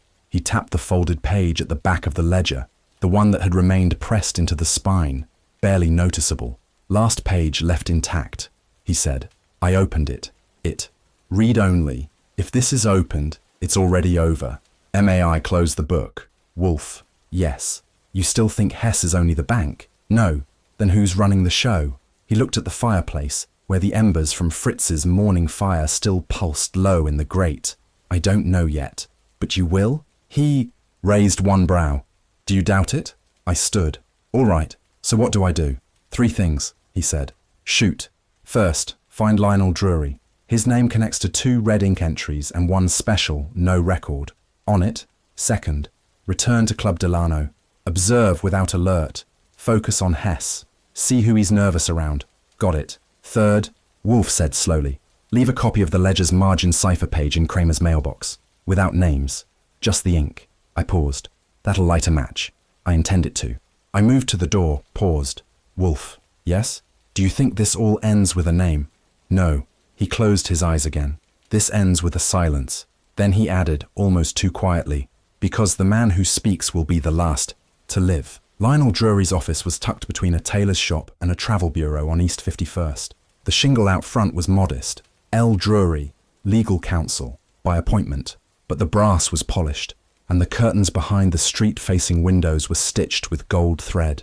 Nothing extravagant, just expensive enough to tell the careful client he wasn't in the wrong place. I was buzzed in by a wiry secretary named Helen, who wore her hair up and her suspicions higher. She looked me over, then disappeared down a hall panelled in maple. The carpet was thick, the silence thicker. A moment later, the office door opened. Mr. Goodwin, a voice called. Come in. Lionel Drury stood behind a mahogany desk. He had the kind of face that never looked quite clean-shaven, no matter how recently a razor had passed over it. His suit was brown worsted wool, his tie discreet. He gestured to the chair opposite his own. It was green leather and deeper than it looked. Pleasure, he said, though not a surprise. I raised a brow as I sat. No? Arden told me someone like you would appear. Eventually. Wolfe would have enjoyed that. I leaned forward just enough to stay polite. So you were Malcolm Arden's attorney? I handled his estate, a few trust arrangements, light corporate work. We weren't close, but you saw him regularly? Every month. Why? Because he insisted. Drury folded his hands. Malcolm didn't trust many people, but he trusted patterns, rituals, showing up every 4th Wednesday to sign something, even if it didn't need signing, that gave him a sense of control. And you never asked questions. I'm a lawyer, Mr. Goodwin. Asking fewer questions is how I stay employed. I took out my notepad. Malcolm ever mention a second ledger? Drury hesitated. Not by name, but he hinted. Once, he said, if anything happens to me, burn my client file, but not the real one. I whistled through my teeth. Did you know what that meant? I assumed paranoia. You still think it was? No, not anymore, I scribbled. Did he ever express concern for his safety? Drury exhaled slowly and leaned back in his chair. 3 weeks ago, he asked about federal witness protection. My pencil froze. You're serious? He didn't name names, didn't give circumstances, but he asked whether a man could disappear legally with his wife. I met his eyes, and I said yes, but not quietly, not without triggering interest. Was he planning to? I believe he was preparing for the option. Drury reached into a drawer, pulled out a thick manila folder, and laid it on the desk between us. This is everything he gave me to hold. Unofficially, I opened it. Receipts, 2 cashier's checks, a typed list of 4 names, 2 of which were redacted by thick black strokes. 1 name remained untouched, Byron Hess. I looked up. You read this? I did. After his death. Before that, no. And you didn't come forward. To whom? He smiled thinly. You? Kramer? The men on that list? I nodded once. Fair point. He trusted you. Drury didn't smile. He paid me. I was halfway through a 3rd page of notes when something shifted. Drury's voice wavered mid-sentence. He reached for the glass of water beside him and missed it entirely. His fingers landed against the polished wood with a dull knock. He blinked. Mr. Drury? He opened his mouth, but no sound came.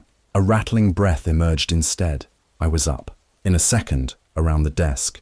He slumped back in his chair. His eyes fluttered. His skin had taken on a greyish tone, the kind of shade you associate with bad oysters or worse intentions. I loosened his tie. Can you speak? Nothing. Just a whisper of breath and then stillness. I felt for a pulse. Weak, rapid, then gone. He was dead before the phone on the wall could even finish its 2nd ring. Helen burst in, eyes wide. What happened? Call the police, I said. Now. She disappeared. I stayed put. Drury's body remained in the chair, limp, one arm dangling off the side. I scanned the desktop. Nothing spilled. No broken glass, no needles. Just the water glass, half, full and untouched. Or had it been? I lifted the glass. The rim was clean. The inside smelled faintly of mint. Wolfe had once told me, any poison worth its powder leaves no scent. But mint was something else. Mint could mean masking. Mint could mean delivery. I bagged the glass with a handkerchief and stepped. Back on the floor, just beneath the desk, was a small white packet, paper, folded twice. No label, no markings. It looked like sugar, but the contents shimmered. Kramer arrived 20 minutes later, coat open, eyes already narrowed. He looked at me, looked at the body, looked at the folder, still resting where I'd left it, I suppose. You'll tell me this is a coincidence. I was just asking him about Malcolm Arden. Kramer grunted, and he dropped dead. I nodded. Right after handing me that folder, Kramer stepped forward, took a look. He raised a brow. Hess. Yep. You take anything? Just the glass he drank from. It smells like mint. Kramer sniffed it. Poison. Something masked, maybe. He nodded once. Autopsy will tell. But if I had to guess, strychnine laced in sugar, or chloral hydrate, fast, quiet, delivered in something meant to look like nothing. He stared at the body. Poor bastard. I pointed to the list. He was about to talk. Well, Kramer muttered. Now he's got nothing left to say. The coroner arrived next, followed by 2 uniforms and 1 man in a tan raincoat, who didn't say much. Kramer stayed still as the body was bagged and taken out. He didn't look at me again until the room had emptied. You think this ties to the ledger? He asked. I think Lionel Drury knew who had the missing pages, and I think he was about to say it. Kramer folded his arms and studied me. You sure you didn't take anything else? I only opened the folder. He gave it to me willingly. Told me to look. Kramer didn't move. Then he said, all right, let's take this slow. He turned to the manila file and opened it again. Byron Hess's name stood out in crisp black letters. Beneath it, 2 check stubs marked Advance. Discretionary holdings, no bank name, just account numbers and figures. He pulled out another page. The second name had been crossed out violently. Black ink, twice over. Whatever it once said was gone. You see that? He said, tapping the inked name. Yeah, you think Drury did that? No, Malcolm did. You're sure? I nodded. I've seen his handwriting. Kramer grunted.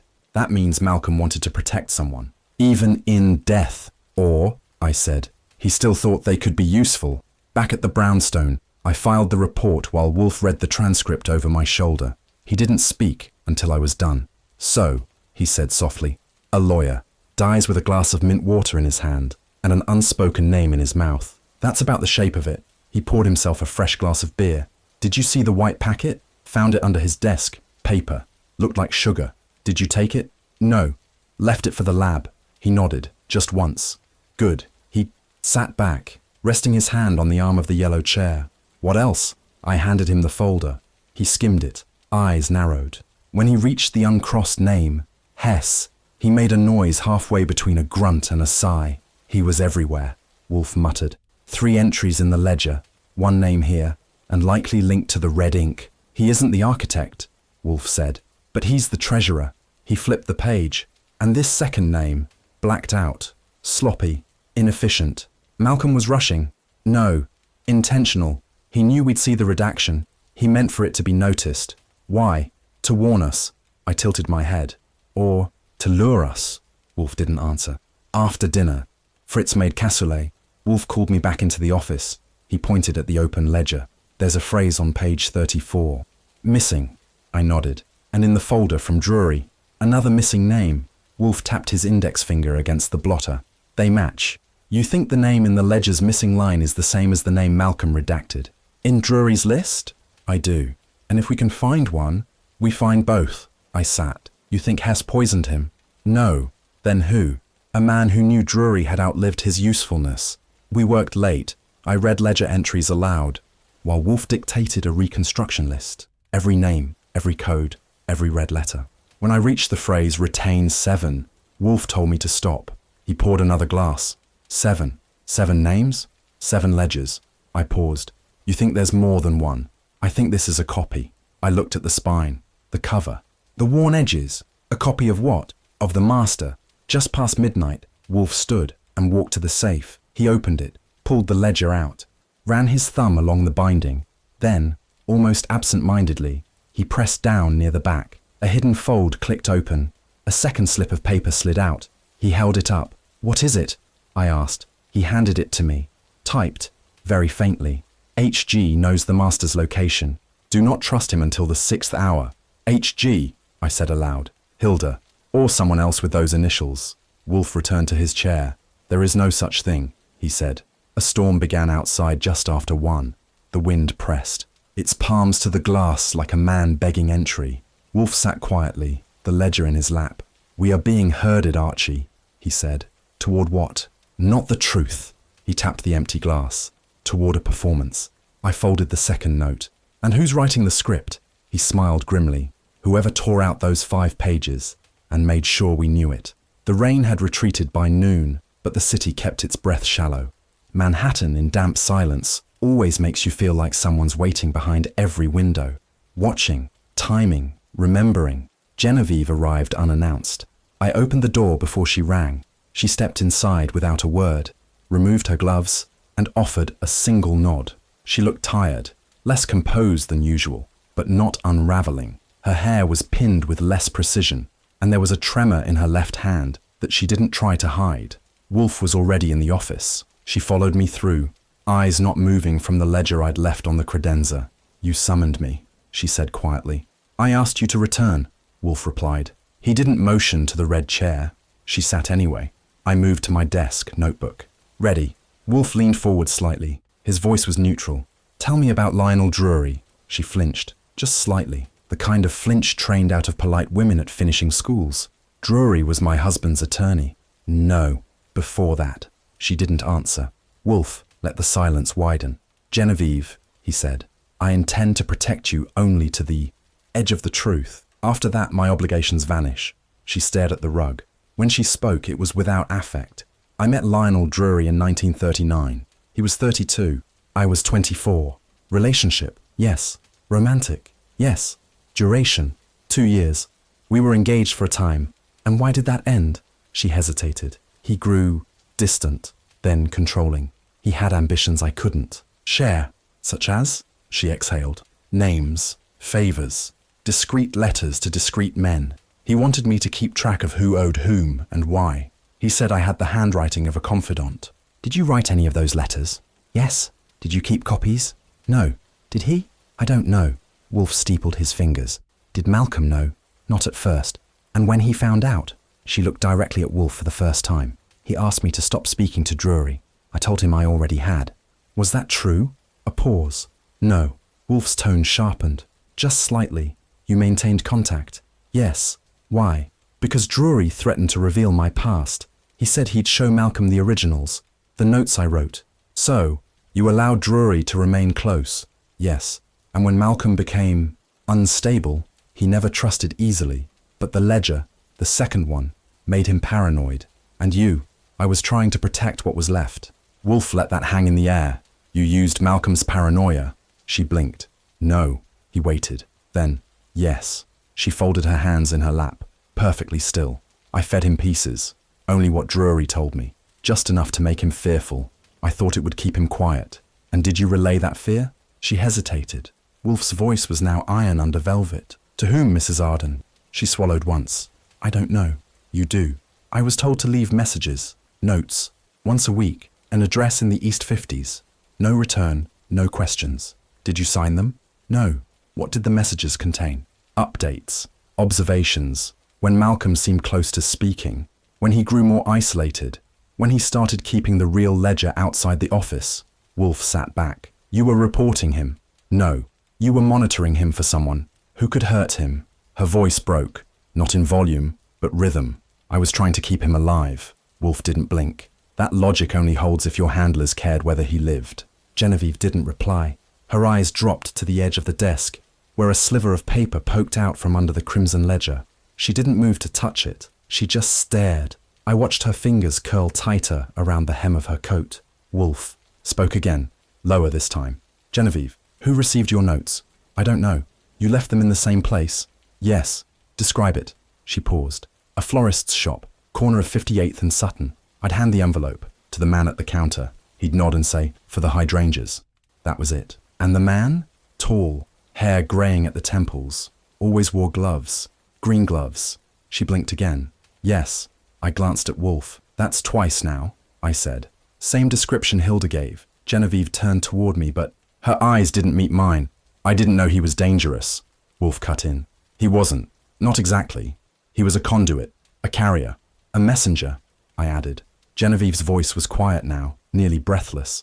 "I thought if I kept them informed, they'd leave Malcolm alone. But you didn't stop after the funeral, did you?" She looked up. "No." Wolfe nodded once. "And when Drury died, her composure fractured just enough to let fear show through. I hadn't seen him in months. He called me. He said something had changed, that someone else was asking questions, that I needed to disappear. But you didn't. I came here." Wolfe tilted his head slightly. "Why?" "Because I couldn't tell who was still watching." Her voice dropped lower still. "And because part of me hoped you'd see it before I had to say it." Wolfe closed the ledger. "You said Malcolm asked you to burn the false book." "Yes." "But you didn't." "No." "Why?" "Because it wasn't meant for them. It was meant for you." That stopped Wolfe's hand mid-reach. "For me?" Genevieve nodded. "Malcolm never trusted the police, never trusted the system. But he said you hated liars more than anyone." Wolfe's eyes narrowed. "And you thought that would be enough." She gave a thin, almost broken smile. "I was wrong." Wolfe didn't speak again for several seconds. Then he gestured toward the door. "You will not leave town." "I wasn't planning to.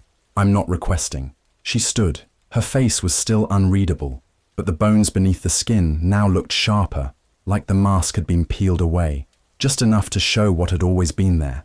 Before she reached the door, Wolfe said, "One more question." She turned. "Did you ever love Malcolm Arden?" She didn't hesitate. "I don't know." Then she left. The brownstone was quiet again. Wolfe stared at the closed door. "She played every side," I said. "No." "No?" "She played one side. Hers. And Drury, he was her shield. Until he became a risk." "You think she killed him?" "No.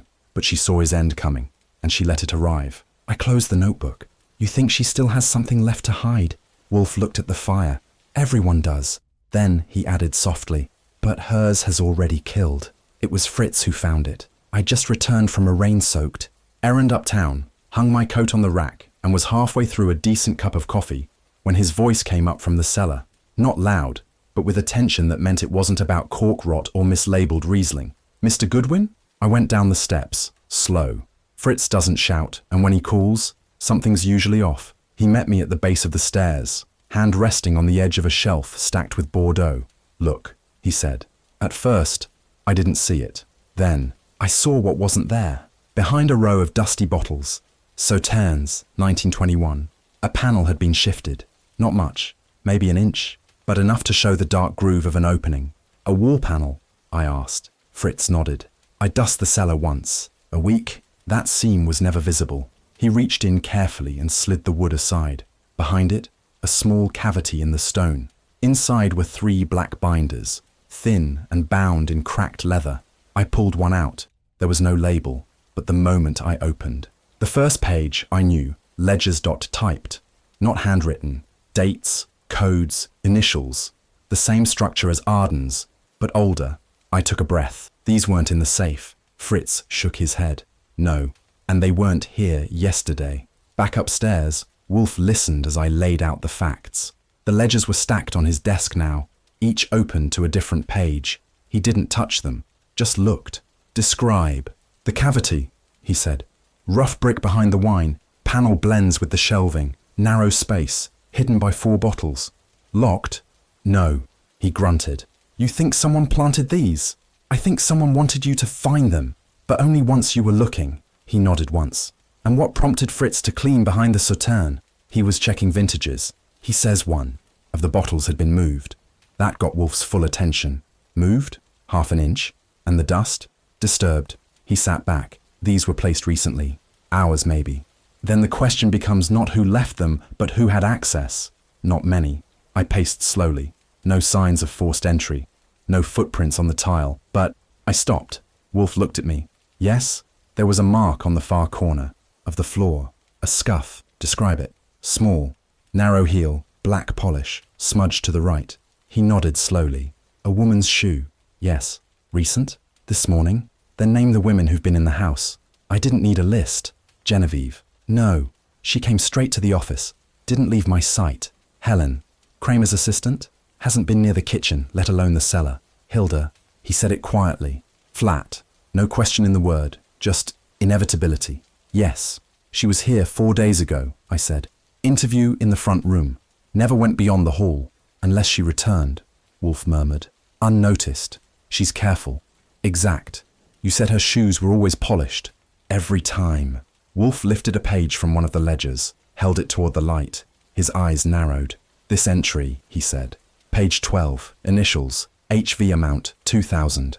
My breath caught. Hilda Von. Possibly. Or planted. To look that way. But why bring them here? Why hide them? Because someone wanted us to see them. But only once we were already suspicious. He tapped the page. These aren't Malcolm's ledgers. They're precursors. Templates. Written on a different machine. Typeface is narrower. The spacing tighter. I bent in to look. He didn't write them. No. Then who? That, Wolfe said. Depends on who copied whom. He closed the binder and folded his hands. Either these are originals Malcolm modelled from, or they're decoys designed to confuse. And they were placed in our cellar.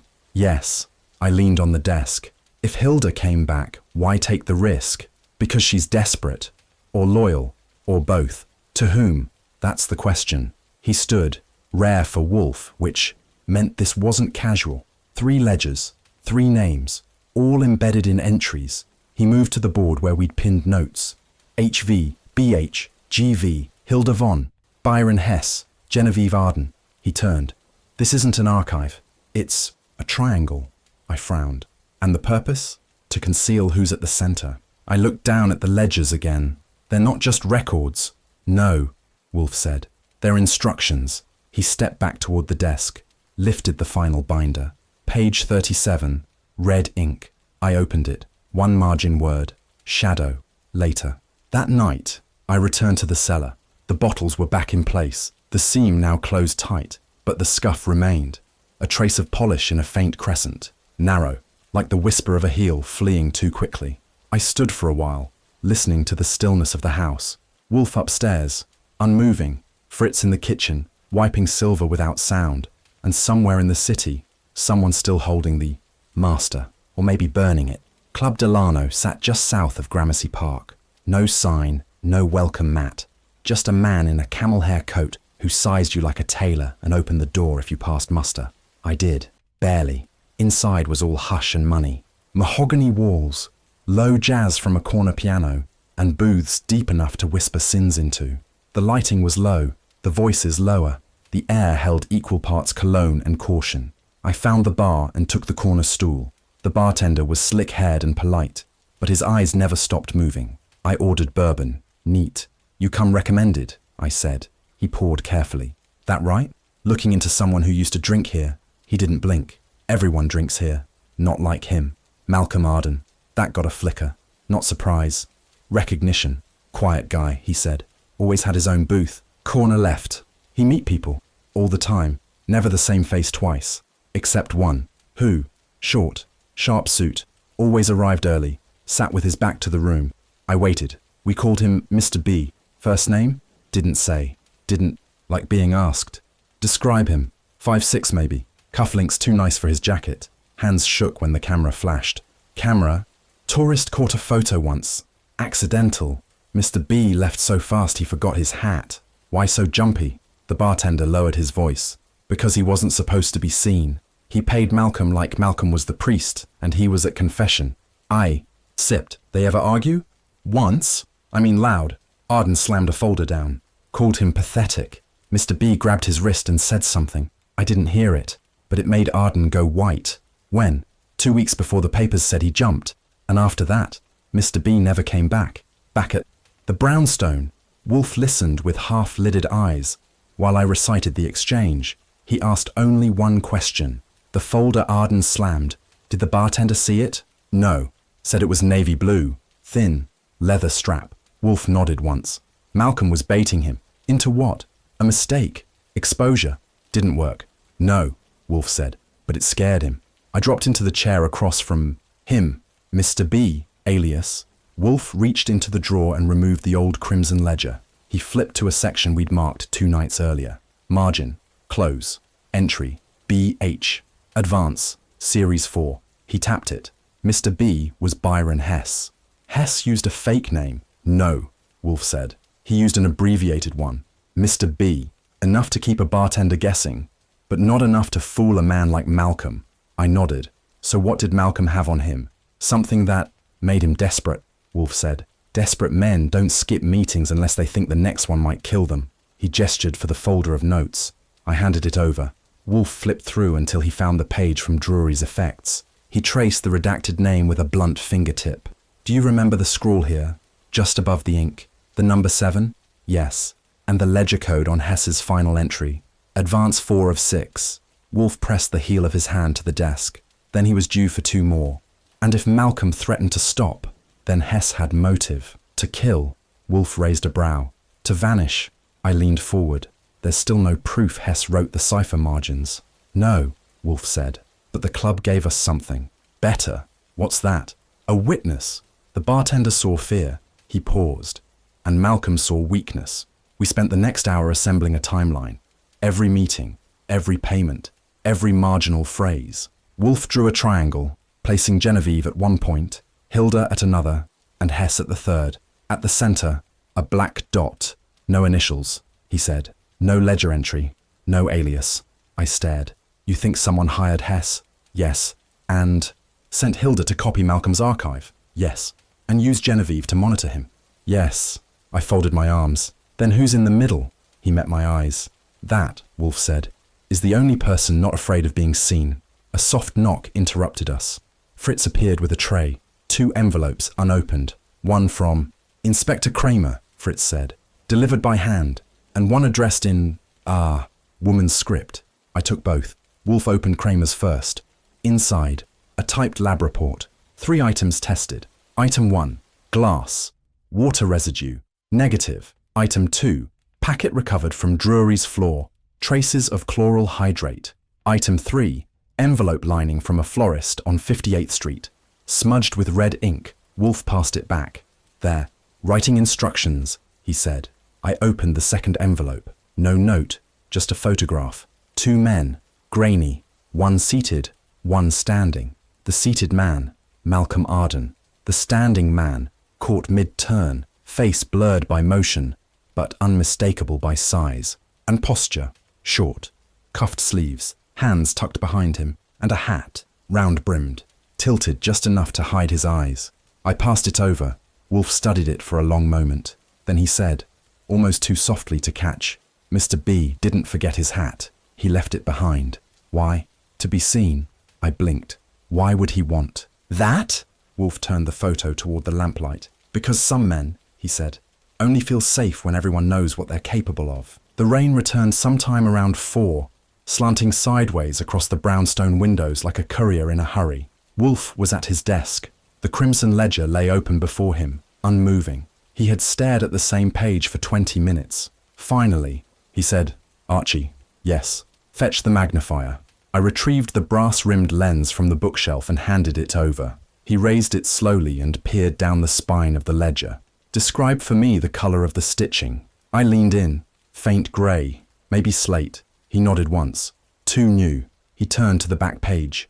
Paper stock is heavy, artificially aged. He closed the book gently, placed both hands on the leather. This is a forgery. I stared. Come. Again? This ledger is a decoy, a fabrication. Likely made within the last 6 months. You're sure? Beyond any comfortable doubt. He tapped the cover.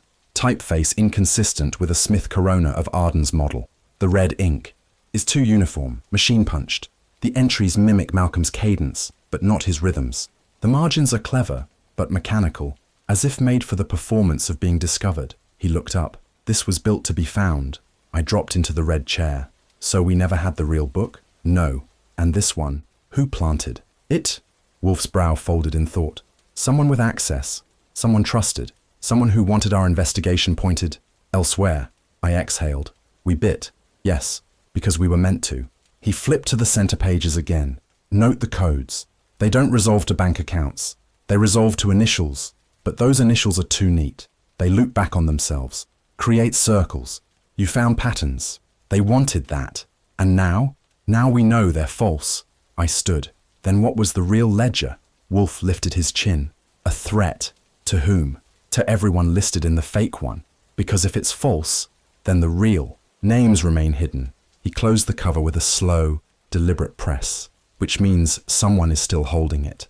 We spent the next hour dissecting the forgery. Fritz brought coffee. Wolfe refused beer. That told me just how far the rot had sunk. We found 4 inconsistencies. First, typing marks were misaligned on pages 20 and 40, impossible with Malcolm's known machine.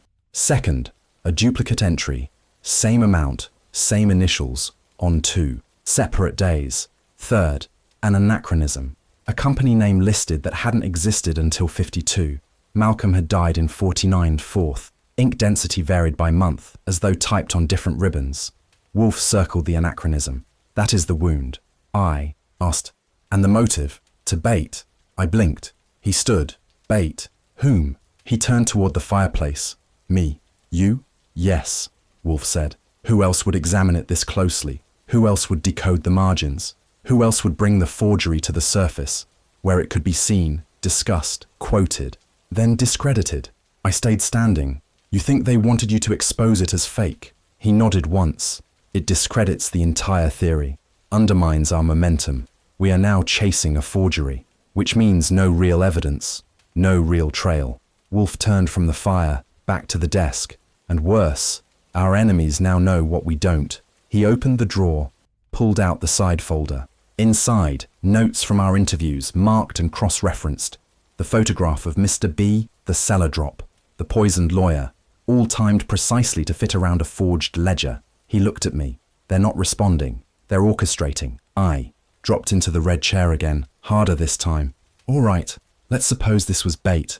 Then who planted it? Wolfe raised a hand. 1. Someone who had reason to fear the real ledger. 2. Someone who knew the red ink pattern would catch our attention. 3. Someone who could get inside this house without force. I thought for a moment. Hilda. She placed the decoys in the wine cellar. Genevieve? Too emotional. She didn't know they were fake. Then who? He picked up the forged ledger again. Byron Hess. I stared. You think he wrote this? No. He commissioned it and paid someone, Drury, likely, to help deliver it. To us? No. To Malcolm. Wolfe stepped around the desk. This wasn't made for us. It was made for Malcolm Arden. That stopped me. Wait, you think Malcolm knew it was fake? Yes, but not at first. He tapped the cover. Someone gave this to him, told him it was the copy, a safe version. He was told to keep it somewhere visible, somewhere stealable, and the real one, hidden, elsewhere. I stood, and when Malcolm found out this was a plant, he died. Wolfe returned to his chair, heavy with thought. We assumed the missing 5 pages were stolen. They weren't. They never existed in this version. The forgery was born incomplete, a deliberate flaw, to lend it mystery, to bait curiosity. He turned to me. We were meant to look at what wasn't there. I paced once. So what? Do we do now? He closed the ledger. We find out who believed this was real. And we watch who starts to panic now that it's been proven false. He handed me a single slip of paper. HG BHGVJS CCTBWK7 initials. I read them twice. Wolfe folded his hands. Only 2 of those ever appeared in the real ledger, I asked. And the others?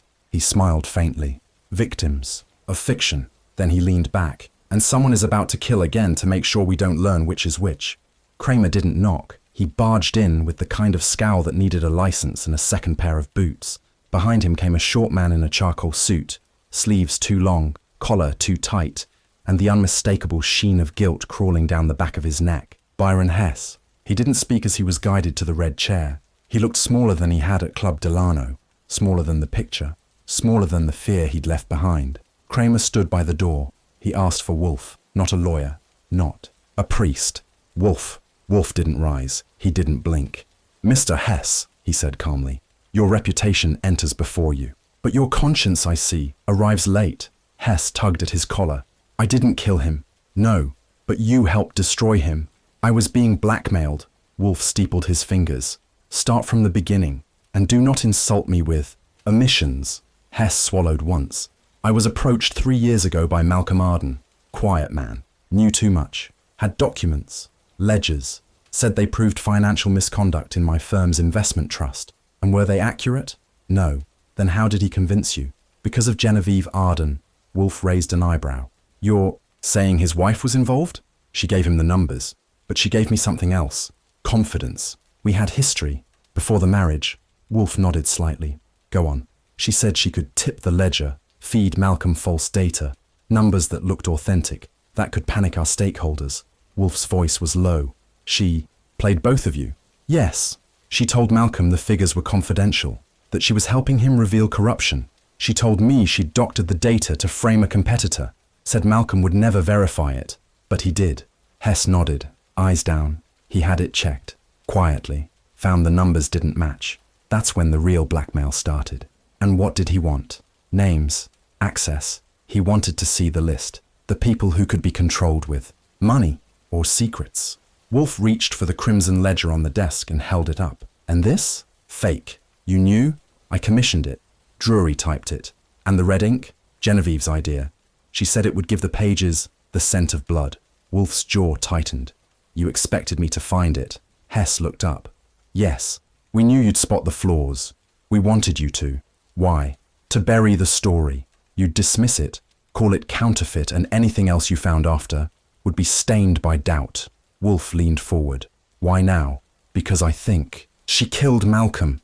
Kramer shifted but didn't interrupt. Wolfe's tone cooled by degrees. You think Genevieve killed her husband? I think, Hess said. She let him be killed. By whom? I don't know. But after he found out the figures were false, he changed. He stopped asking for money. He started asking for truth. And that made him dangerous. Yes. To you? No. To her. She was at the center. She made the false ledger. She wrote the cipher lines. I only paid for delivery. Wolfe's voice was almost a whisper. She made the forgery. Yes. She invented the initials? Yes. She added her own. She said it would validate the book. If she was in it, no one would question it. And the missing pages? They never existed. She said a gap invites imagination. She called it narrative space. Wolfe sat back, poetic and lethal. He gestured toward the folder on the desk. You will write this down. Hess nodded. And then? Then I decide whether you're useful to the law or only to the truth. Kramer cleared his throat. I can take him in now. No, Wolfe said. He stays until I've finished. Finished what? Wolfe stood, connecting the pattern. He stepped around the desk, eyes on Hess. You played your part. You financed the stage. Drury assembled the props. Genevieve directed the scene. He pointed to the crimson ledger. And Malcolm Arden died believing he was the audience. Hess blinked. But he wasn't? No, Wolfe said softly. He was the opening act. Fritz brought brandy. Kramer paced near the door. I jotted Hess's statement as he muttered it out, sentence by careful sentence, like each word. Weighed money he no longer had. Wolfe didn't speak again until the pen stopped moving. Then he asked only one question. Mr. Hess, if you were being blackmailed, why didn't you run? Hess looked up, eyes sunken. Because she told me she'd already made a copy. Of the forgery? No. Wolfe's voice cut clean. Of the real ledger. The dining room glowed in amber candlelight. The table was set with Wolfe's best silver and the burgundy linen. 8 seats, precisely spaced.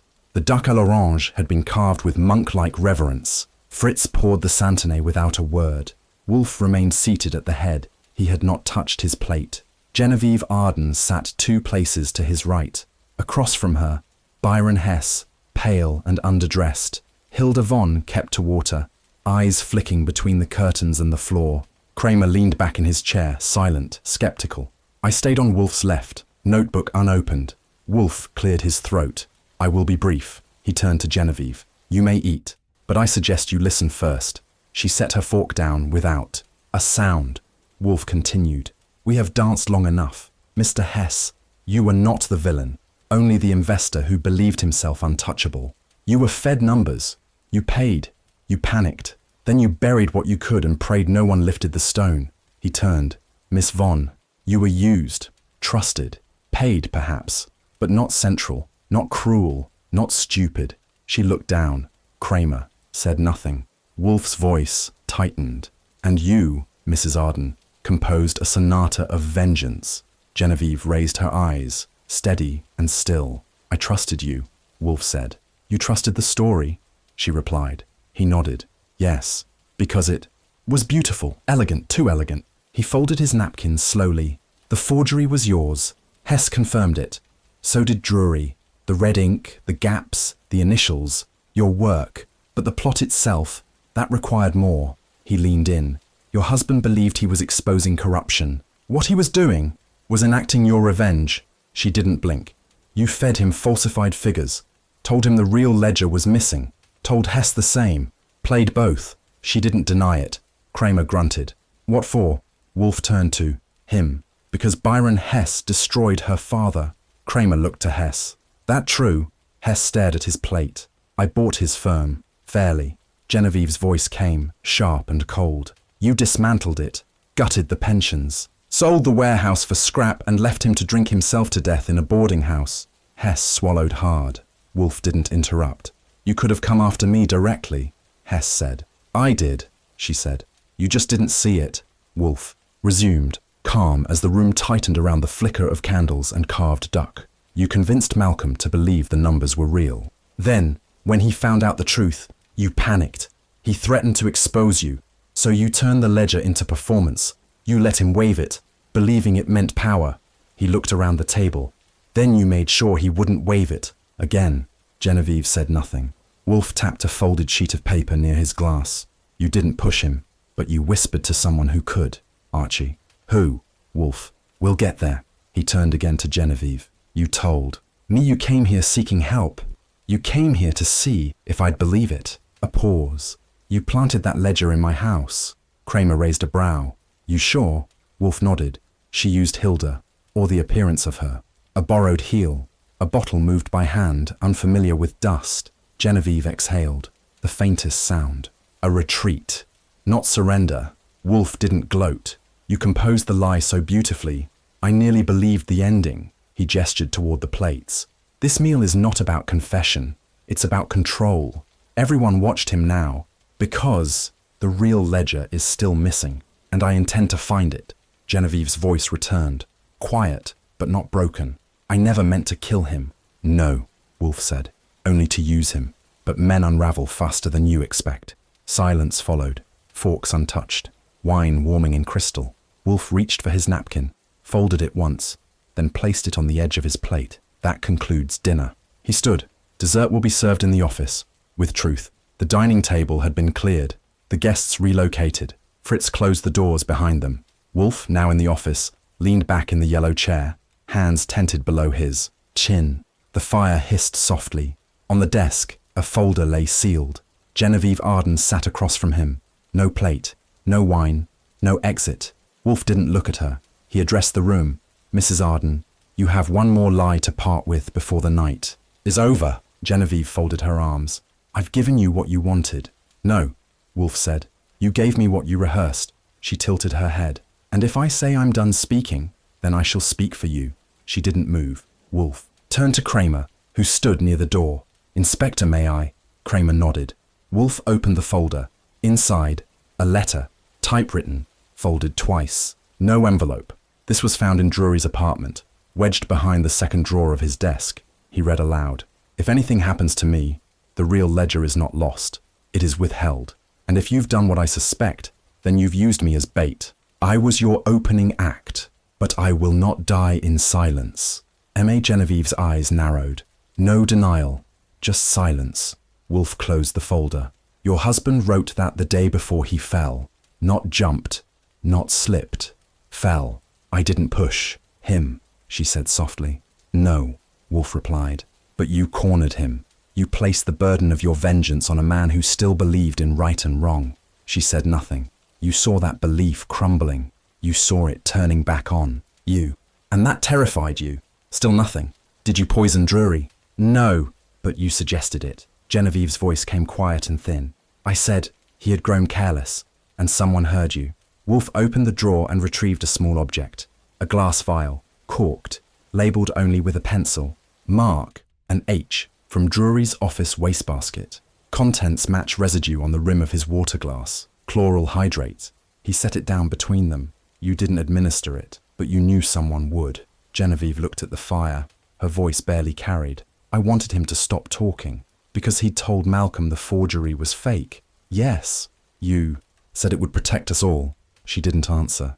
Wolfe stood now slowly. You once said Malcolm never trusted anyone. He circled behind his desk. But he trusted you.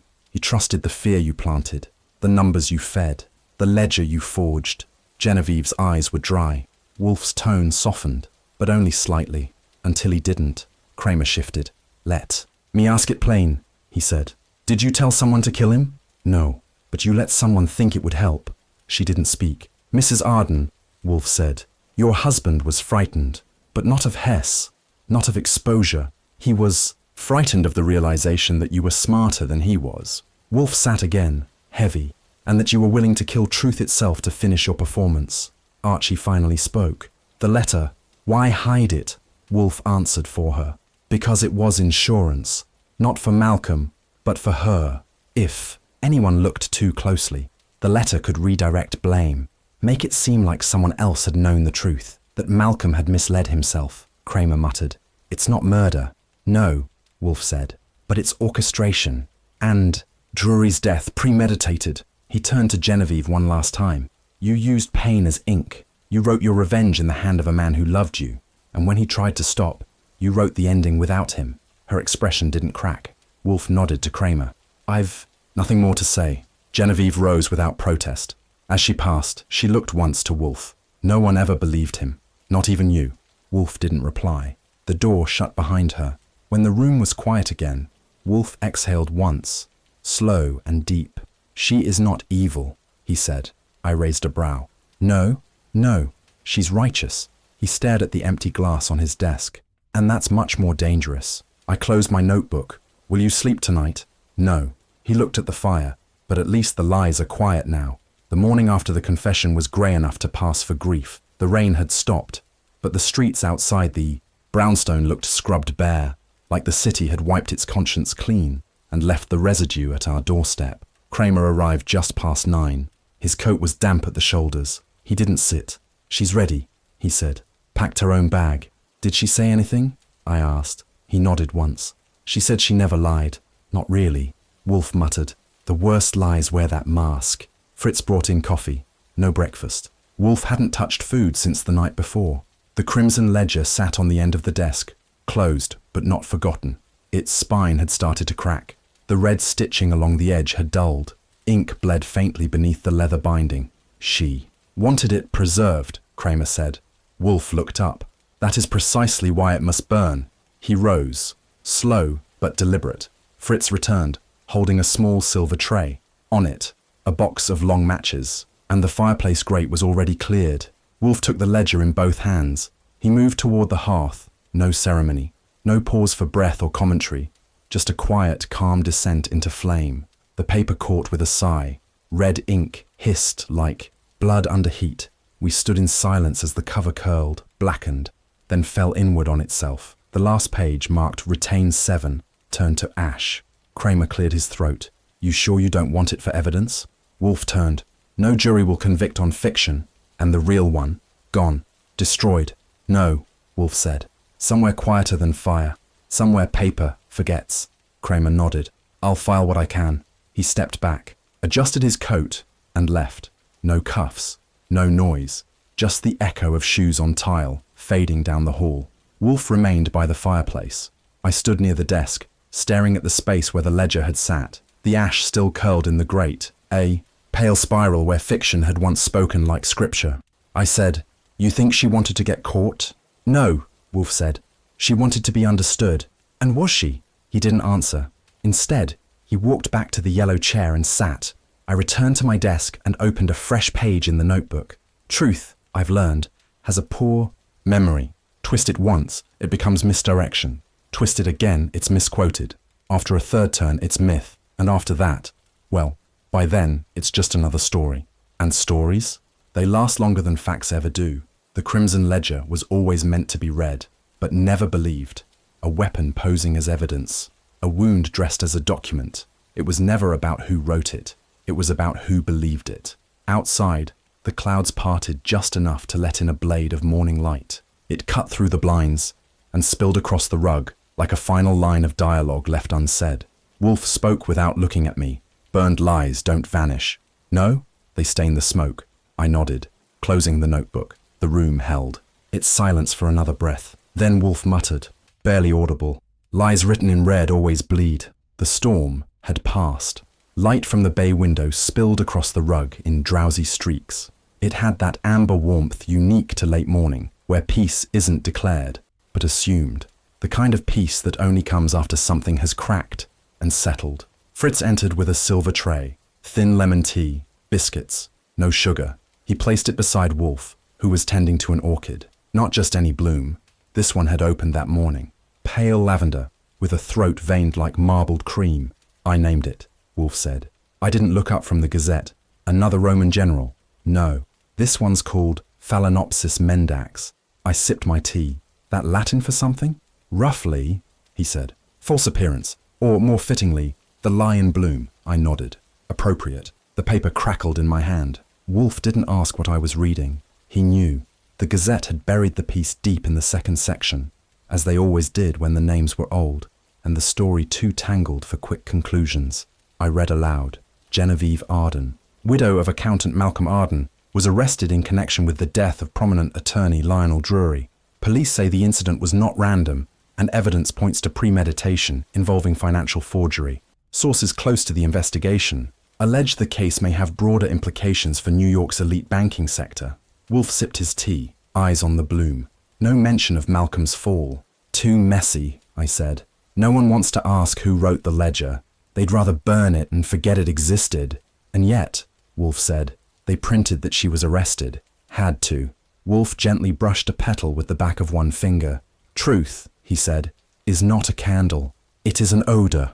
Once detected, it cannot be unseen, only ignored." I folded the Gazette and set it aside. "You know what gets me," I said. He waited. She knew it would come to this, that he'd find out, that you'd see through it. And she did it anyway. She wanted the lie to outlive the truth. Wolfe didn't answer. He placed the orchid back beneath the grow lamps, adjusted a single frond, and returned to his chair. Fritz poured a second cup for each of us, then excused, himself with a nod. The door clicked shut, as soft as a sigh. I reached for a biscuit. Dry, lemony, perfect. Wolfe settled into the yellow chair, lifting his teacup with both hands. He stared at the dark liquid for a moment, as if something might surface. Then he spoke. "Do. You know why I keep every case file, even those that fail to satisfy? Because you're obsessive. Because they're never finished." I leaned back. "And this one?" He turned toward the filing cabinet. The top drawer opened with a mechanical slide. He took out a fresh manila folder. Blank. Untitled. He placed it flat on the desk, then wrote 3 words in black ink. L. For lies. He slid it into the cabinet, closed the drawer, and returned to his tea. Outside, the city kept moving, oblivious and intact. Car horns, distant boots on wet pavement. Somewhere, a radio played a clarinet solo, faint as breath. Wolfe's voice cut softly through the calm. "There will be others, Archie. There always are, and they will come with masks." I nodded, but fewer crimson ones, I hope. He didn't smile, but he didn't disagree. The orchid glowed faintly in its corner. The petals held light like memory, fragile, intentional, full of something too delicate to name. I reached again for the Gazette. Wolfe stopped me with a single word. "Leave it." I folded my hands in my lap. The tea cooled. The ash in the fireplace had settled. Some stories end with handcuffs. Some with funerals. And some, if you're not careful, end with silence. This one? This one ended with lemon tea.